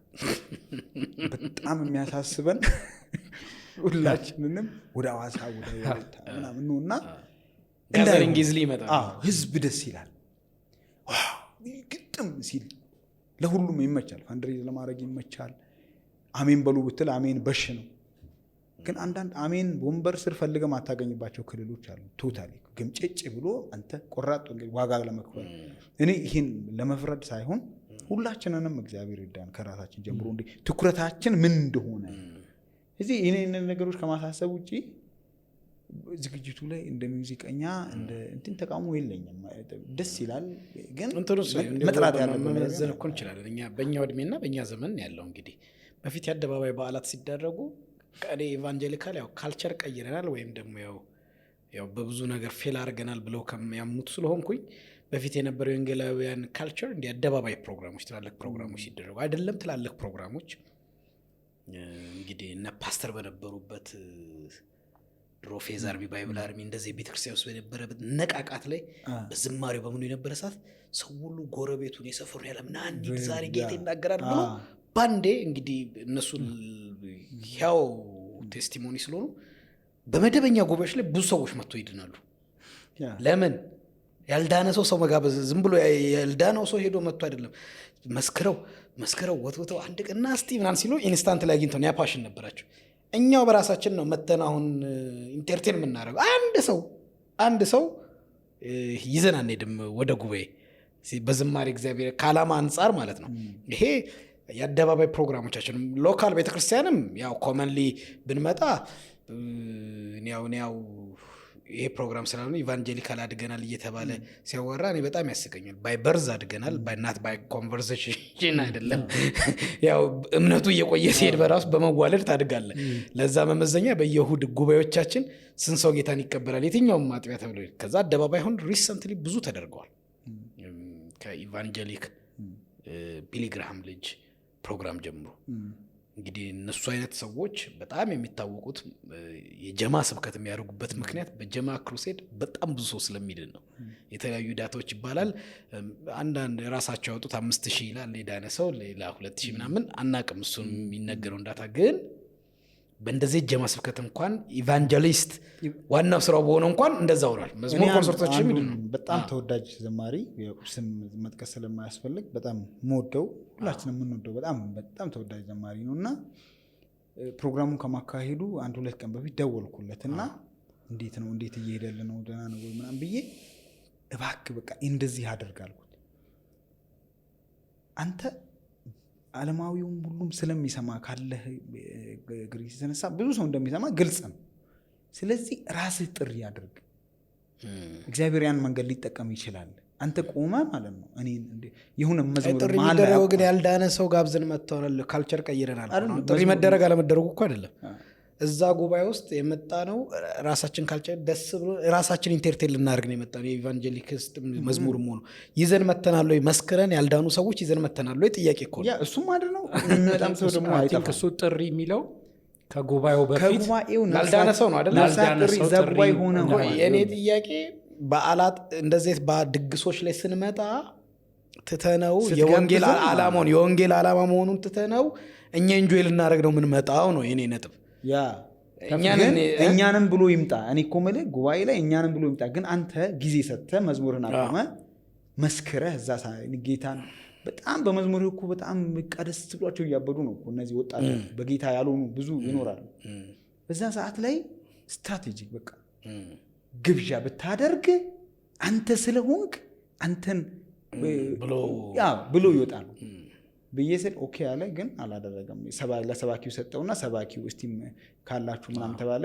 ከዛ ባርኮድ ነገር አይ ቲንክ ባርኮድ ሳይሆን ሌላ መንገድ እንትን ተባለ። ግን ያው ጊዜ አልተሰጠም። እኔ ማነሰን ከግብ አኳያ ነው። አዲስ ሰዎች ካልዳኑበት እኛው ከሆነ ጎል አድርገህ ያን ከሄድክ በአንተ ዝማሬ ሰዎች ቢድኑ ግብ ነው። በቃ ይሄ ምንም መጽሐፍ ቅዱስ ላይ የማያወላዳ ግብ ነው ማለት ነው። በጣም አንድ ሰው ከዳነ ራሱ ያ ፕሮግራም ለዛ ሰው ነው የተዘጋጀው።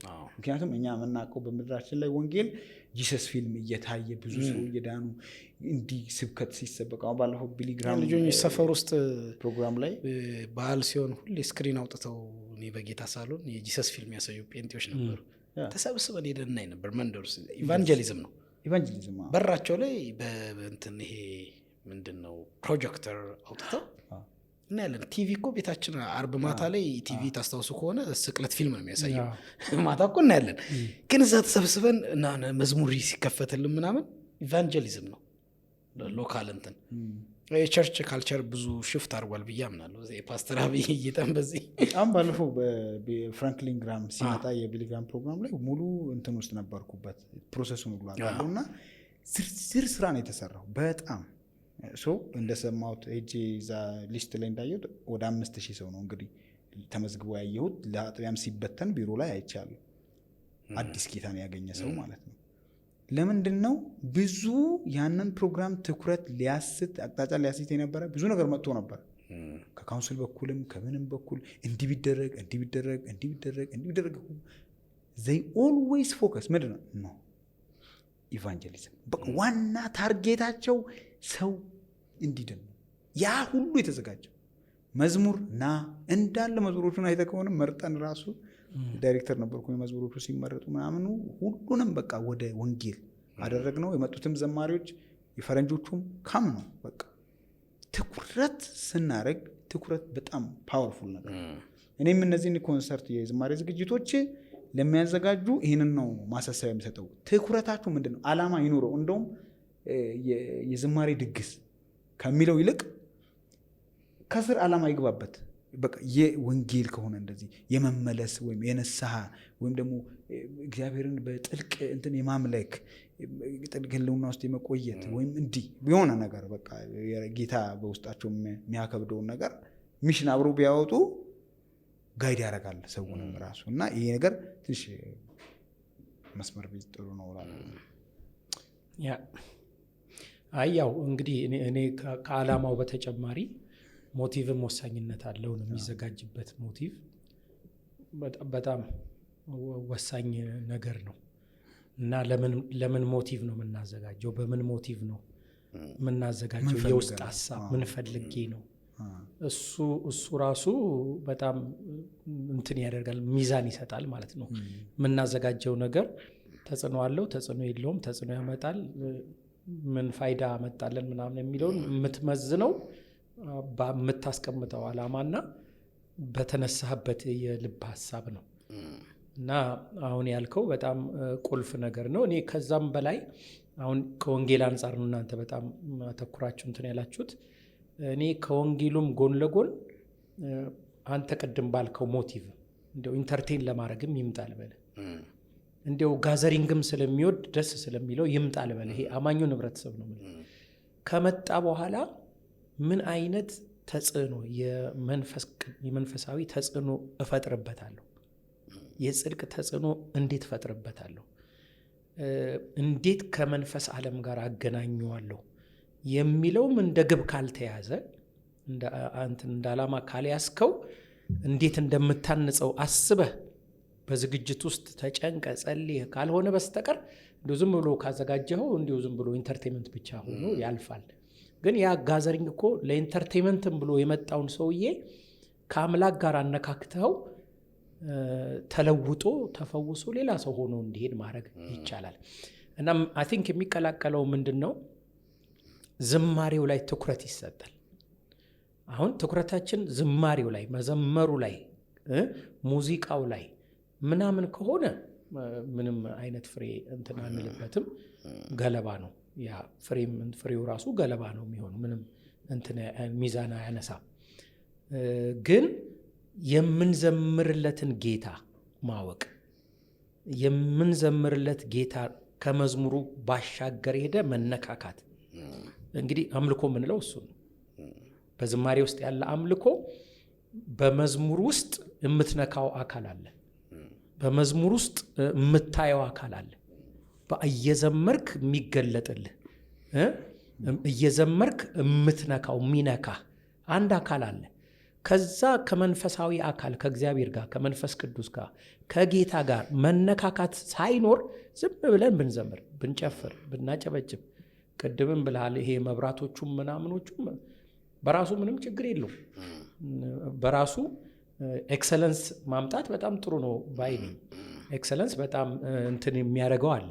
መድረኩ ቢያምር፣ አዳራሹ ቢያምር፣ በመብራት ቢያሸበርቅ ምን ቢል ምንም ችግር የለውም። ግን ፎከሴ ምንድን ነው ነው? አሁንም ፎከስ ነው። ፎከሱ በዛ ብቻ ደስታን ለመፍጠር ቅድም እንዳለው አይነት ከሆነ ረብ የለውም። እሱ ምንም እንትን አይኖረውም፣ እርባና አይኖረውም። ግን ጌታ የሚታይ ጌታን መንካት ከቻለን በዛ የአምልኮ ድግስ ውስጥ ኢየሱስን ማየት ከቻልኩ የመንፈስ ቅዱስን ድምፅ መስማት ከቻልኩ ታንሽ ይወጣለሁ። ስለዚህ ያን ሁሉ ህዝብ በተመሳሳይ እንትን ማምጣት ባይቻልም በዲፍረንት ሞቲቭ ይመጣል ሰው። ግን በአንድ እንትን እዛ የሚያዘጋጀው አካል ወደ አንድ እንትን ያን የመጣውን ህዝብ ወስዶ በዝማሬ ውስጥ ማነጽ መቻል አለበት። ከወንጌሉ ያልዳነው ነው የዳነውን ራሱ ነክቶ እንኳን እንደው የሚደን ሰው ባይኖር የዳነውን እንኳን ነክቶ ቢወጣ እንኳን ትልቅ እንትን ነው፣ ትልቅ አድቫንቴጅ ነው። እና እንግዲህ ቅድም እንዳልከው ይሄ ጭሳጭሱ ምናምኑ እሱ ላይ ነው፣ በሱ ነው ለመለየት። አሁን እሱን ነው መጠንቀቅ። አንደኛ የመንፈስ ቅዱስን አለመኖር መሸፈኛ ከሆነች እሱ ችግር አለው። ገባ? የሃለወቱን አለመኖር በሙዚቃ ጋጋታ፣ በሳውንድ ሲስተም ጋጋታ፣ በመብራት ጋጋታ ለመሸፈን ከሄድክ እንትን አይደለም። ይሄ በብሉይ ኪዳን ከመቅደስ ወርቁን ሲወስዱ በነሐስ እንደተኩት አይነት ማለት ነው። እና በነሐስ መተካት የትም እንትን አያደርግም። አንድ እሱ ነው። ሁለተኛ ትኩረቱ እግዚአብሔር ላይ መሆኑን ትቶ ያ መነካት ያለበት አካል መሆኑ ቀርቶ ትኩረቱ ያ ብልጭልጩ እንትኑ ምናምን ከሆነም እሱም ሸፈነ ማለት ነው። መታየት ያለበትን አካል ሸፈነ ማለት ነው። እና እንደሱ ሳይሆን ግን ለኤክሰለንስ ከሆነ ግን የሰለሞን እኮ የሰራው መቅደስ በጣም በኤክሰለንስ የተሰራ ነው። በብዙ ወርቅ በብዙ እንትን የተሰራ ነው። እና ይማርካል፣ ይመስጣል። የኢትዮጵያ ንግስት ሳባ እኮ ተሰብካ አይደለም ሄዳ አይታ ነው ተስባ ጥበቡን አይታ ተደንቃ እንትን ያደረገችው ማለት ነው። ፓርት አለው ፓርት የለውም ልንል አንችልም። ግን ፎከሳችን ማስተካከል አለበት የሚለው ነው። ፐርፎርመሩ ራሱ ፐርፎርም አደራረግ ራሱ እኛ በሙዚቃ የምናውቃቸው የተማርናቸው ነገሮች አሉ። ፐርፎርም ስታደርግ በዓለማዊ የሙዚቃ ዘውግ ላይ ራስህን ፕሮሞት ማድረግ፣ ራስህን ማሳየት፣ በየትኛው ማለት እንቅስቃሴ እየተወረገረግ የሰውን ትኩረት መያዝ ያ የራሱ ሚሽን ነው። ማንም አይቃወምም ማለት በዛኛው ዓለም ላይ የተፈቀደ ነው። በዓለም ራስህን ለማሳየት ነው ዓላማውም ራሱ። ጸሎታቸው የሚጸልዩም ከሆነ አንድ ቀን እግዚአብሔር ታዋቂ ያደርገኛል ብለው ነው አምላካቸው ፈጣሪያቸው የሚለምኑት። ዘፋኝ ራሱን ማሳየት የሱ ፕሮቶኮሉ ነው። እንደዛ ነው መሆን ያለበት። እዚህ ጋር ግን እኛ ሌላ አካል ወክልን ነው የመጣ ነው። ኢየሱስ የሚባል ቶታሊ እኛ ልንኖር ያልፈቀደ፣ እኛ ከኖርን ህገወጥ ነን። በእናንተ ሕያው ሆኜ የሚኖረው እኔ ነኝ ገላትያ 2:20 ላይ አሁን በክርስቶስ በእኔ ሕያው ሆኖ ይኖራል። በሜታፎሪክ እንትን ቢኖረውም የሚገባን ነገር ግን አለ። የሚገባን ምንድን ነው? እኛ እንድንታይ የሚያደርጉ ነገሮችን ሁሉ መቀናነስ፣ የድምፅ አጠቃቀማችን። አሁን አንዳንድ ጊዜ አዜ ወርሺፕ ሊደር እንቆምና ምርጥ ቮካሊስት ሆነን እንቀራለን። ማለት ድምፃቸውን ያመልካሉ። የድምፅ ሬንጅና አስተጣጠፍና ቅላጼ ቶታሊ ሰው እኛ ላይ እንዲያተኩር፣ እኛን እንዲመኝ፣ እኛን ሲወጣ ባገኘሁት ከሱ ጋር ፎቶ በተነሳው እንዲያስብል የሚያደርግ ነገር ማድረግ እንችላለን። ለምን? ውስጣችን አለ ያ አዳማዊ ማንነት፣ ታይ የሚል ነገር አለ። ስለዚህ ፐርፎርም አደራረጋችን፣ መድረክ ላይ የምናደርገው እንቅስቃሴ፣ ድምፅ አወጣጣችን፣ ይሄ አፕሮች ጀስቸር ይባላል። ይሄ አፒራንስ ሃው ዩ አፒር ማለት ነው አይደል? አፒራንስ ማለት እኮ ሃው ዩ አፒር ኢን ዘ ኮንግሪጌሽን። እንዴት ነው አንተን ካለባበስ ጀምሮ አንተን ያው በምሳሌ ነው መቼም ከዛ አጠፋም፣ ግን ኖረህ ሰው አንተን ትቶ ጌታ ጋር ከተገናኘ ዩ አር ሰክሰስፉል። አንተን ከረሳ የአምልኮ መሪ ትልቅ ሰክሰስ ማለት ሰው እሱን ረስቶ ከጌታ ጋር ተገናኝቶ ልቡ ከጌታ ጋር ከጠፋ ሂ ኢዝ ሰክሰስፉል።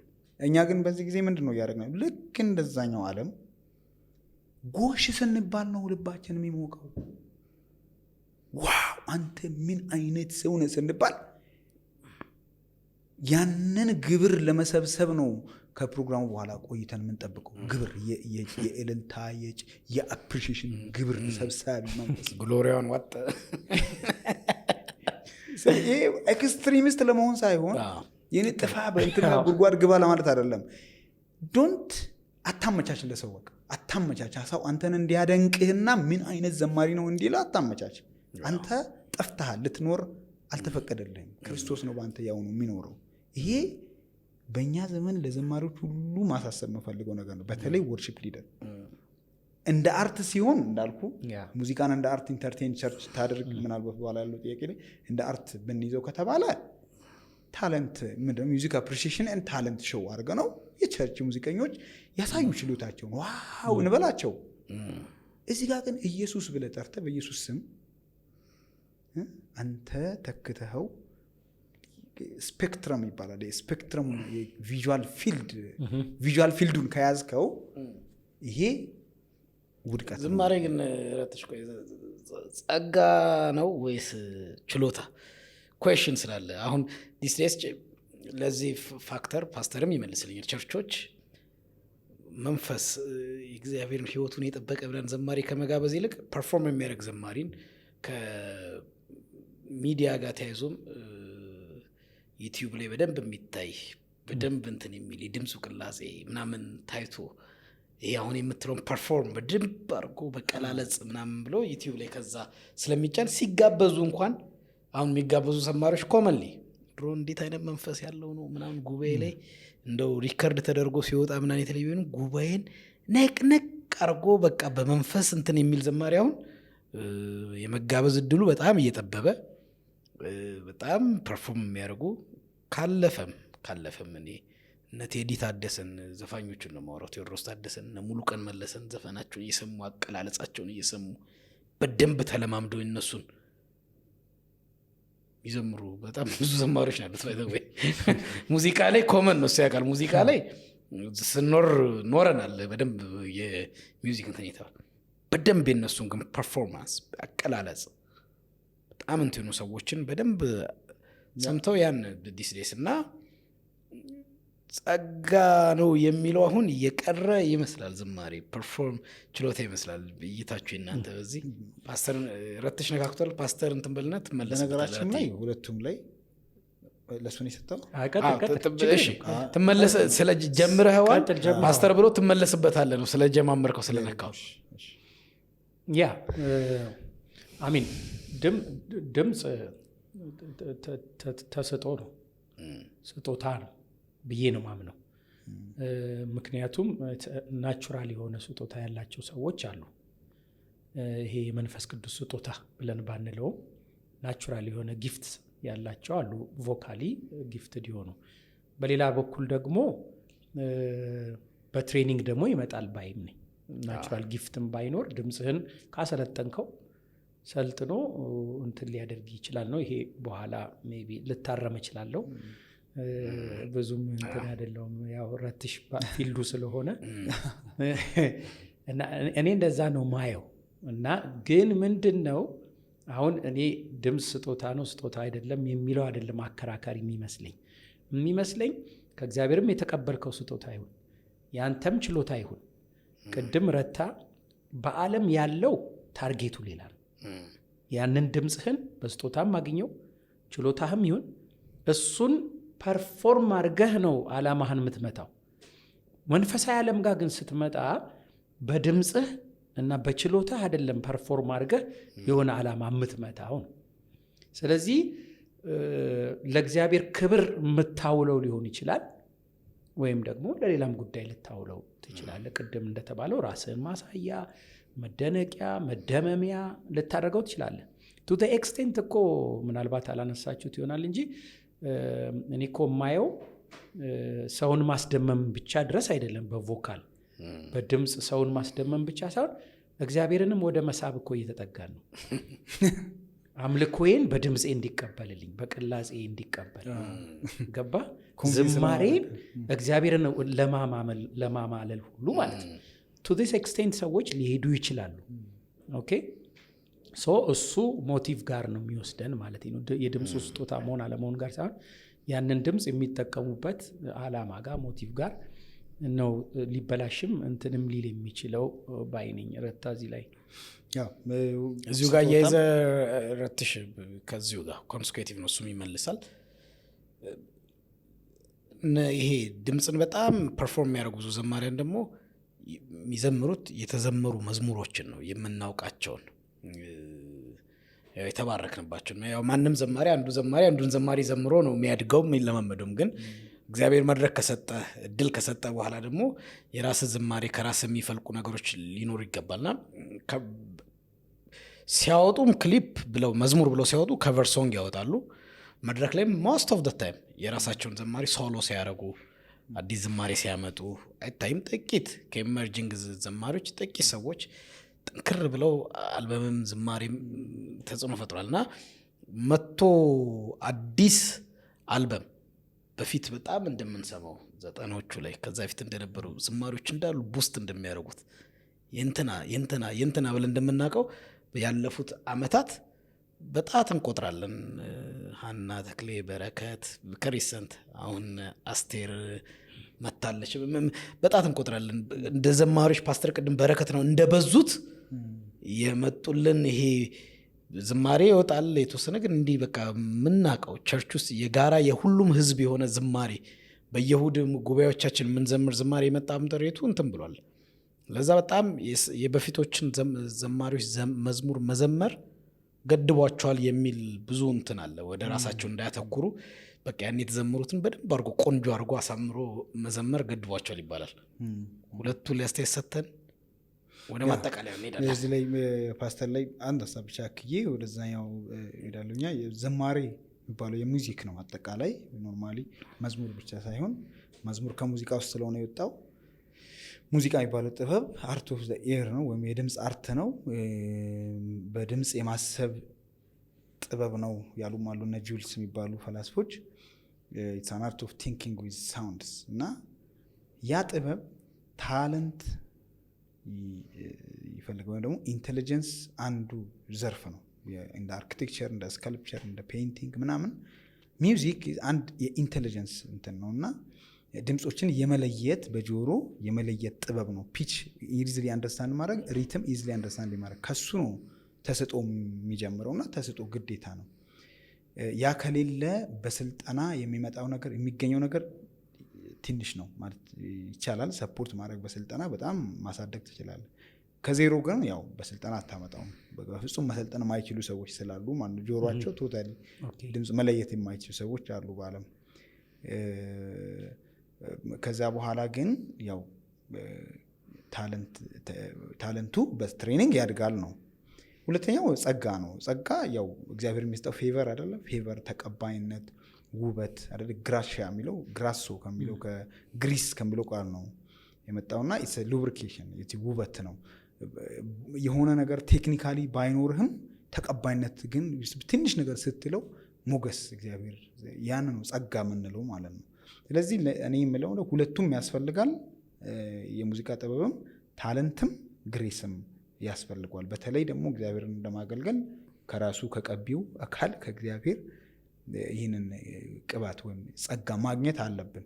በታለንት ብቻ ስንሆን እንደ ዓለማዊ እንደ ማንም ሰው አእምሮን እናስደስታለን። ግሬስ ሲኖረን ግን የሰውን ልብ መድረስ እንችላለን። ክርስቶስን በምድር መግለጥ እንችላለን። ስለዚህ ጸጋ በጣም ያስፈልጋል። የሚያድግ ነገር ነው። ጸጋም ታለንትም የሚያድግ ነገር ነው። ይህንን ይመስላል ባጭሩ።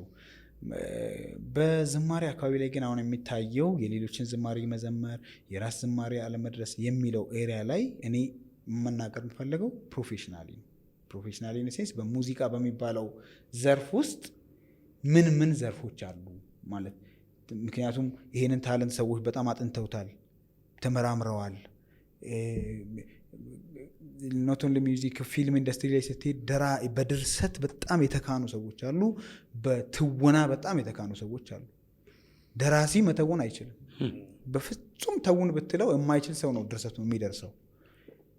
ሙዚቃም ላይ ይሄ ነገር መኖሩን ተመራማሪዎች ደርሰውበታል። ዜማ ደራሲዎች አሉ በዓለም እንደነ ሄንድል መሳያ፣ እንደነ ባህ፣ እንደነ ፓሌስትሪና፣ እንደነ ጆን ሴባስት ምንድነው እንደነ ሜንደልሰን፣ እንደነ ብራምስ በጣም ቲንከሮች አሉ። ዚያር ሚዚሽያንስ ዚያር ናት ፐርፎርመርስ። ሞዛርት ፐርፎርም ሲያደርግ አይደለም ዓለምን ያስደመመው።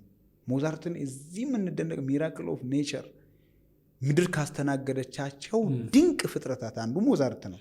እቺ ፕላኔት ካስተናገደ እንደነ አልበርት አንስታይን፣ እንደነ ኒውቶን፣ እንደነ ቶማስ ኤዲሰን ምናምን። ሞዛርት ደግሞ ሌላ አይኪው በጣም ኃይለኛ ምን በማድረግ ቪዮሊስት ብቻ ነው እሱ። አንድ ቪዮላ ነው የሚጫወተው። እሱንም የመጫወት እድል ብዙ ኮንሰርት የማዘጋጀት እድል ያገኘው ትንሽ ነው። የኖረው 35 ዓመት ነው። በ35 ዓመቱ ነው የሞተው። ግን ዓለም እስከዛሬ የቤት ስራ የሆነበት በየቦስተን ዩኒቨርሲቲ ብትል በርክሊ ብትሄድ ስራው የሚመረመር አናላይዝ የሚደረግ ለተማሪዎች ሁሌ እንደ መመረቂያ ኮንሰርት የሚሰጥ ስራ በምድር ላይ ያስቀምጡ። ከዛሬ 300 ዓመት ምናምን በፊት የሞተው ሞዛርት 49 ሲምፎኒ ነው የጻፈው በ35 ዓመቱ። ወይስ ቤቶቨንን ብትመለከተው እድሜ ልኩን ኖሮ አርጅቶ ሲሞት 9 ሲምፎኒ ነው የጻፈው። እሱ 35 ዓመት ኖሮ 49 ሲምፎኒ ማለት አንድ ሲምፎኒ ለማዘጋጀት 1 ዓመት እንደሚፈጅ ያወራል። ከ1 ዓመት በላይ ይፈጃል ሙሉ ሲምፎኒ። በጣም ከባድ ነው። ወደ 80 መሳሪያ 120 መሳሪያ ኢምፕሎይድ የሆነ ኦርኬስትራ ነው የሚጫወተው። ግን ያን አይጫወትም። እሱ ሀሳቢ ነው በቃ። ስለዚህ ሙዚቃ ላይ ሀሳቢዎች አሉ የሚለው ከዛ የሚያነጫል እንደ ፕሮፌሽን ስናሰደ። አንዳንድ ሰዎች ዜማ በደንብ ይደርሳሉ፣ ድምፅ ግን የላቸውም። ሙዚካሊ ጆሯቸው በጣም አሪፍ ነው፣ የተፈጥሮ ድምፅ ግን የላቸውም። ስለዚህ ተፈጥሮ ድምፅ ጥሩ ያላቸው ሰዎች ነሰሰርሊ ዜማ ደራሲ፣ ግጥም ደራሲ ላይሆኑ ይችላሉ። ሊዘምሩ ይችላሉ። ሌሎች የሰሯቸው ኢቫንጀሊካል ውስጥ የገባ ካልቸር ተቀብለው ቢዘምሩስ? በእኛ አውድ ልጨርስ አንድ ጊዜ በእኛ በኢትዮጵያ ኢቫንጀሊካል አውድ ግን አንድ በጣም ጥሩ ልማድ አለ። እኔ ፖዚቲቭሊ ተቀብዬዋለሁ። ግን እችን ነገር ማረም ያስፈልጋል። ድምፅም ያላቸው ግጥም የሚገርም የሚደርሱ የሚገርም ዜማ የሚያወጡ መሳሪያ የሚጫወቱ ዝም ብለን አሁን አባቶቻችንን ብንወስድ ታምራት ኃይሌ ጊታር ይጫወታል፣ ራሱ ግጥም ይደርሳል፣ ራሱ ዜማ ይደርሳል፣ ራሱ ይዘምራል። ይሄ በውጭ ሀገር ቢሆን ማለት ነው ትልቅ እንደ ሌጀንድ የሚጻፍ ነገር ነው። ሂዝ ሶንግ ራይተር፣ ሂዝ ሲንገር፣ ሂዝ ሚዚሽያን። ለእኛ ቀላል ነው፣ እኛ ጋር ርካሽ ነው። ብዙ ነገር በጣም ቺፕ ነው። አንድ ሰው ቢረግሉ መዝሙር ሰርቶ ራሱ ዘምሮ ጊታር ተጫውቶ ምን የተለመደ ነው። ጌታ ይባርክ ነው የሚባለው። በቃ ደረጀ ከበደ ብለህ ስታነሳ ኤክስትራኦርዲናሪ ተምራት ውልባ ብትል ሸዋዬ ዳምጤ 14 አልበም መዝሙር ይፈልቃል ለጉድ። ተስፋዬ ጋቢሶ ብትል እነ ተስፋዬ ጫላ እንደነ በእኛም ዘመን ያሉ እነ ተከስተ እና እነ ተክሌ እና እንዳለው ለጊዮርጊስ ቁጥረን የማንጨርሳቸው ግርም ዜማ እንዴት ሰራው ይሄን ዜማ የሚባሉ ዘማሪዎች አሉ። አንዳንዶች ደግሞ መረዋ ድምፅ ይኖራቸውና እንደውም አስጨንቀናቸው አንተ ዝም ብለህ ወርሺፕ ሊደር ለምን ትሆናለህ የራስህ ዝማሬ ያውጣ ብለን በጣም ፑሽ ስናደርጋቸው የማይሆን ነገር ውስጥ ይገቡና አልበም እንደምንም ያወጣሉ። በትግል አይሰማም። እነሱ ድምጻቸው ነው እንጂ የሚያምረው ዜማ የመድረስ እንትናቸው ያስታውቃል። በቃ ተቀባይነት ያለው ዜማ መድረስ አይችሉም። ህዝቡን ተች የሚያደርግ ዜማ መድረስ አይችሉም። ይሄ ግዴታ የለውም። መጸለይም ማሳነሰው አይደለም። ይጸልያሉ፣ ጌታዊ መዝሙር ስጠኝ፣ ብዙ ነገር ያደርጋሉ። ባይዞ እንደነ መዝሙር ደራሲዎቹ ለመሆን እኮ ይጥራሉ። ባይዞ ግን እግዚአብሔር ባልሰጠህ ነገር ላይ ስትታገል ምንም ጉባኤውን በሌሎች ዝማሬ ላይክ የዳዊትን መዝሙር ኢዮሳፍጥ ይዘምር ነበር እና ዶታም ይዘምሩ ነበር። የሌላ ሰው መዝሙር መዘመር ምንም በራሱ ችግር የለውም። ፕሮዳክሽን ላይ ስንመጣ ነው ችግር ያለው። ከቨር ብለን ስናወጣ እሱ ላይ እኛ ሀገርም በዘፈኑ ላይ አለ፣ በእኛ ህግ የለም፣ በዘፈኑ ግን አለ። አንድ መዝሙር 25 ዓመት ሳይሞላ ድጋሚ አይዘመርም። አሁን በእኛ ዘፈን ከሆነ በእኛ ሀገር ኢንተርናሽናል ህግ ነው። ከቨር ዓላማው ግልጽ ስለሆነ ማለት ነው። የከቨር ሶንግ ከመነሻው ከቨር ማለት ሽፋን መስጠት ነው። የተጀመረው በ1952 ነው በአሜሪካ። ምንድን ነው ያደረጉት? ዘፋኞች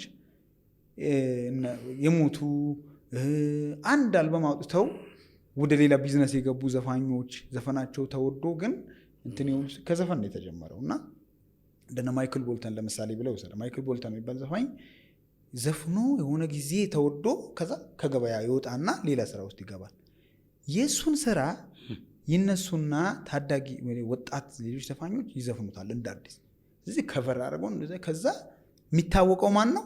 የቀድሞ ዘፋኝ ነው እንጂ ይሄኛው አይደለም የሚታወቀው። ራሱ አላማው ራሱ ዘማሪውን የማስተዋወቅ ስራ ነው። እኔ አሁን ሙሉ ኃይሉ የምትባል ዘማሪ እኛ ሀገር ነበረች አይደል? ሙሉ ኃይሉ ወደ ጌታ ሄዳለች። አስባት አስባት ጌታ ሆይ ምድራችን፣ በጣም የምትገርም ዘማሪ ነበረች እና ታማ ወደ ጌታ ሄደች። አሁን የእሷ መዝሙር ማንም እየዘመረው ስላልሆነ ምን ይሆናል? ተቀብሮ ይቀራል። ግን ምርጥ መዝሙሮች ናቸው። ያንን አንስተ በመዘመር ራስህን ሳይሆን የምታስተዋውቀው ሙሉ ኃይሉ የምትባል ዘማሪ ነበረች የሚለው ታደሰ እሸቴ አሁን በህይወት የለም። የሚገራርሙ ዘማሪዎች የዘመረ ሰው ነው። የእሱን ማን ይዘምርሽ? የታደሰ እሸቴ መዝሙር ተመስገን ተመስገን የሚዘመረው በጉባኤ መፈታቴን አውጃለሁ አንዳንዴ፣ ከዛ የታለ እልልታ፣ ከዛ መሸሸጊያ ዋሻ፣ በቃ 4-5 መዝሙር ነው የሚዘመረው የታደሰ እሸቴ። ለምን? እሱ በህይወት የለም። እየዞረ እየዘመረ አይደለም፣ ፕሮዳክሽን እያወጣ አይደለም። አሁን ብዙ ልጆች ተወልደዋል፣ አዳዲስ ወጣት መጥቷል። ታደሰን የማያውቅ ብዙ ትውልድ አለ። አላማው ከቨር ሶንግ ያኛውን ዘማሪ ማስተዋወቅ ሆኖ ሳለ እኛ ራሳችንን አስተዋወቅንበት ጥያቄ ምልክት። ሁለተኛ አንድ መዝሙር ከቨር ሊዘመር 25 ዓመት መሙላት አለበት። ከብዙ ዘማሪዎች ጋር የምጋጭበት ጉዳይ ነው። 25 ዓመት ሳይሞላ ከህዝቡ ጆሮ ላይ እያለ የእግዚአብሔር ቸርነት ምሕረቱ በዝቶኝ ነው ዛሬ ላይ መቆሜ የሚል 4-5 ዓመት የወጣው መዝሙር ኤርፎን አድርገህ ስቱዲዮ ገብተህ ፕሮዲውስ ማድረግ አላማው አይገባኝም። ማለት ይጠቅማል አይጠቅምም አይደለም፣ ግን ራሱ ዘማሪው እየዘመረ ነው። በቃ ዳኒ እኮ እየዘመረው ነው። አንተ ደስ ካለ ቤት ዘምር፣ ጉባኤ ላይ ዘምር። ፕሮዲውስ ግን ስታደርግ ምክንያታዊ መሆን አለብህ። ይሄ መዝሙር እኔ አሁን ሰራለሁ እንደዚህ የደረጀ ከበደን ብዙ ዘምር ያለው ምናምን ለምን ከተባለ ያው አሁን በዚህ ጊዜ ደረጃ እየዘመረ አይደለም። ሁለተኛ ነገር ደግሞ ጥንት የነበረው ሪከርዲንግ ለአሁኑ ወጣት የሚሆን አይነት አይደለም። ያው የሚወዱ አይነት አይደለም። ፒች የሚለቁ በአኮርዱ በምናምን በችግር ዘመን የተቀዳ ነው ባለው። አሁን በዛ መሳሪያ ጥሩ አድርገህ ቀድተው ህዝቡ ቢዘምረው ነው አላማ፣ የሌላ ነገር የለም። ስለዚህ ከቨር ላይ ሲመጣ ያው ማስፈቀድ የሚባልም አለ። 25 ዓመት መሙላቱን ቼክ ማድረግ አለ። ክሬዲት በደንብ መስጠታል። አንዲት ዘማሪ እንደዚህ አጋጥመኛለች። የቤተልሔም ተዘራን ነው የዘመረችው። ከዛ በኋላ ክሬዲት ሊስት አየሁኝ እኔ ሆን ብዬ ነው ማየው፣ እውነታ የለም። ከዛ አሁን ቤቲን ማያውቁ ልጆች ወጣቶች፣ በእርግጥ እሷ አለች አሁንም የማገልገል ነገር አለ።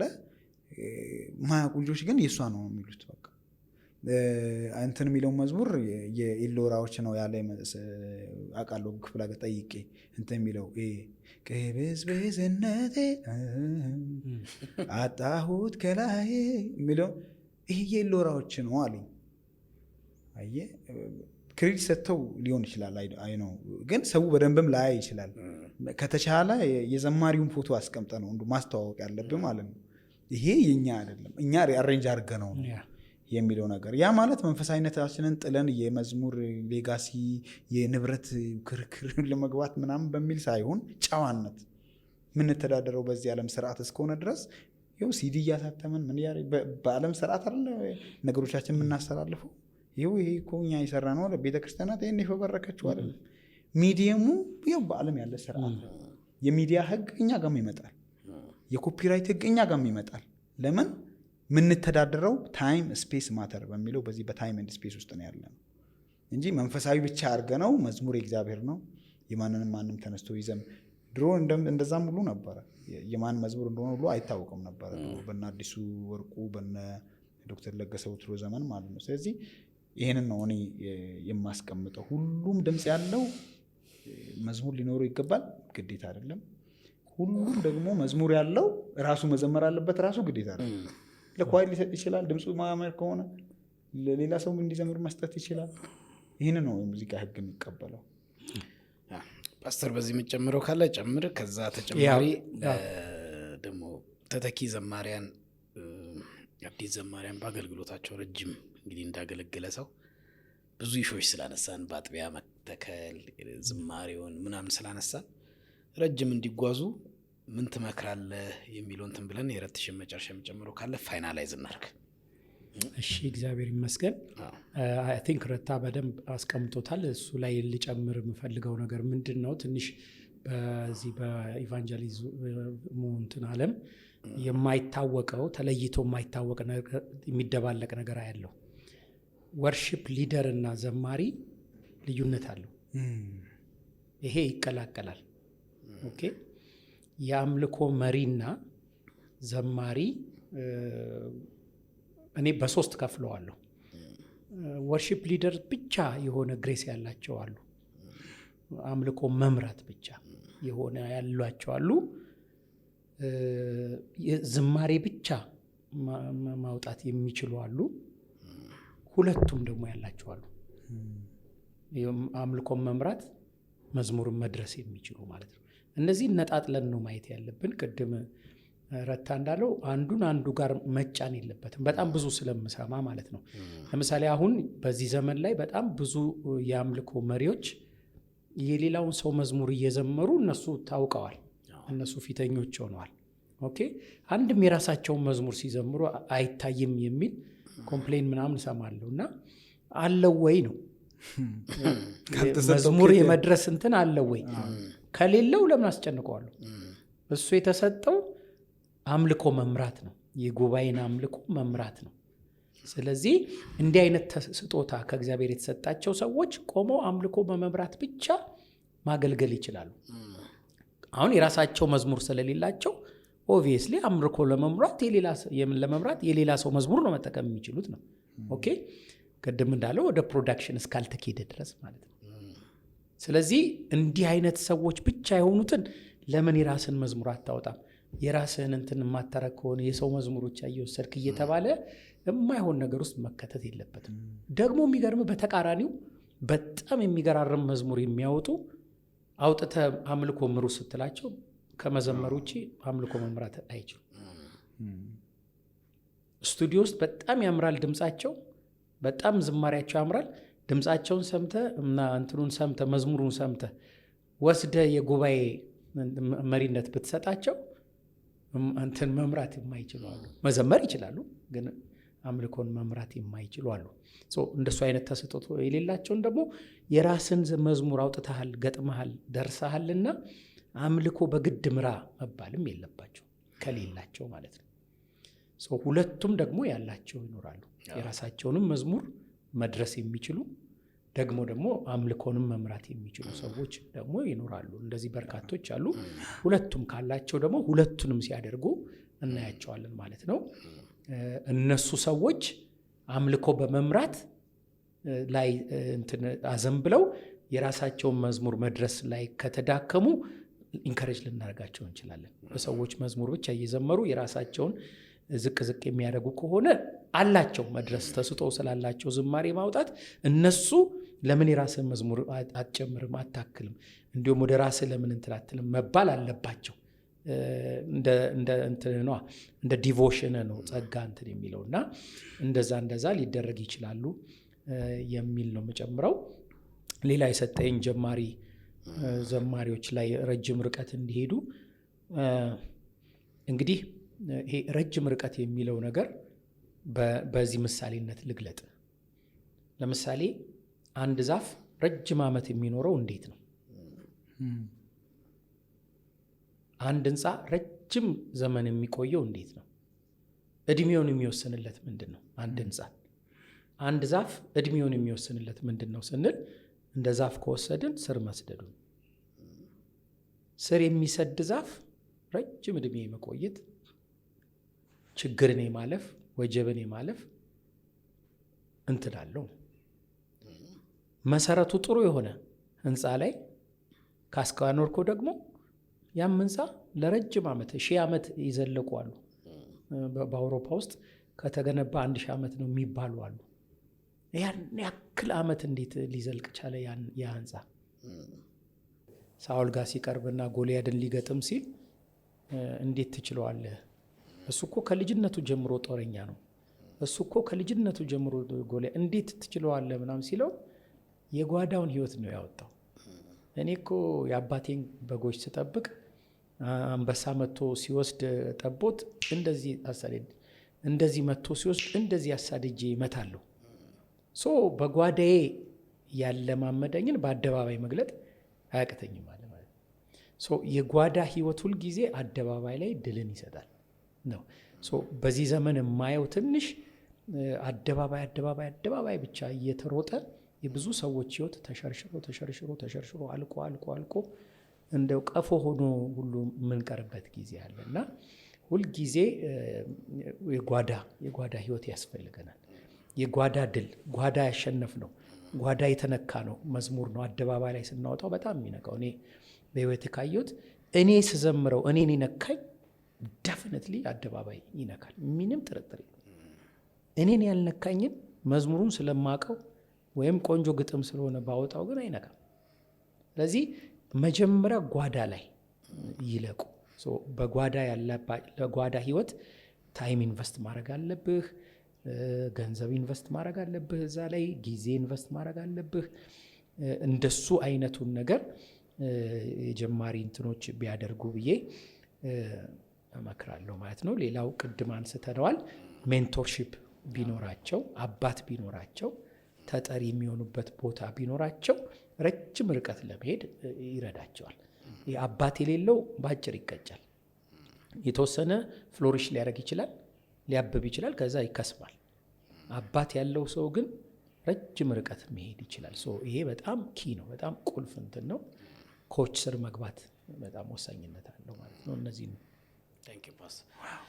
የመጨረሻ አንተ ምትምረት በዚህም አቅጣጫ በሌላም ያለ ምልከታ ካለ ከእናንተ ጋር ያው ብዙ ነገር ማውራት የሚቻለው ጊዜ ስለሚገድበን ያው ጊዜ ይገድበናል። ያው እኔም ማጠቃለል ነው የምፈልገው። ዛሬ ያነሳናቸው ነገሮች እንግዲህ ሰፋ ያሉ ነገሮች ለማንሳት ሞክረናል፣ ግን አላለቁም።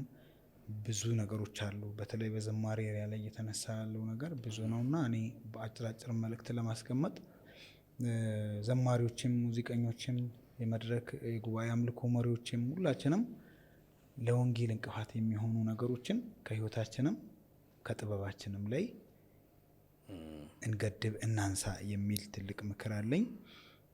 ማንም ስለሆነን አይደለም። እኛም ያው ጌታ እድል ሲሰጥ ነው ሰውም ለመምከርም ለመናገርም እና ብዙ ተናገር ያለው እኔ በእርግጥ እየተናገርኩም እያሰለጠንኩም ነው። ሊሰለቻቸውም ይችላል። አይ ነው ሁሌም ደግሞ በቃ አሁን ያለውን ነገር ላይ እንዳረካው ሰው ሊያስብ ይችላል። ግን እንደሱ አይደለም። እኔ እያገለገልኩ ስለሆነ በዚህ ዘመን እኔንም የሚመለከቱኝ ብዙ ችግሮች አሉ ማለት እኔም እያሰብኩም ተገድጄም ወድጄም ሳላቅም የማረጋቸው ነገሮች ማረማቸው ነገሮች ይኖራሉና አብረን ነው እያገለገልን ያለ ነው። በዚህ ዘመን ያሉ አገልጋዮችን በሙሉ አከብራለሁ፣ ዘማሪዎችንም፣ ሰባኪዎችንም፣ እረኞችንም። ግን ደግሞ እነዚህን ችግሮች ደግሞ ኦነስትሊ መቀበል ያስፈልጋል። በቃ ፌል ያደረግንበትን ነገር ማወቅ አለብን እና ዓለማዊ ሰዎች በጌታ ያሉ ሰዎች ድሮ እንደሚያከብሩን አሁን ያከብሩናል ወይ? ወንጌላችን አሁንም እንደተከበረ ነው ወይ?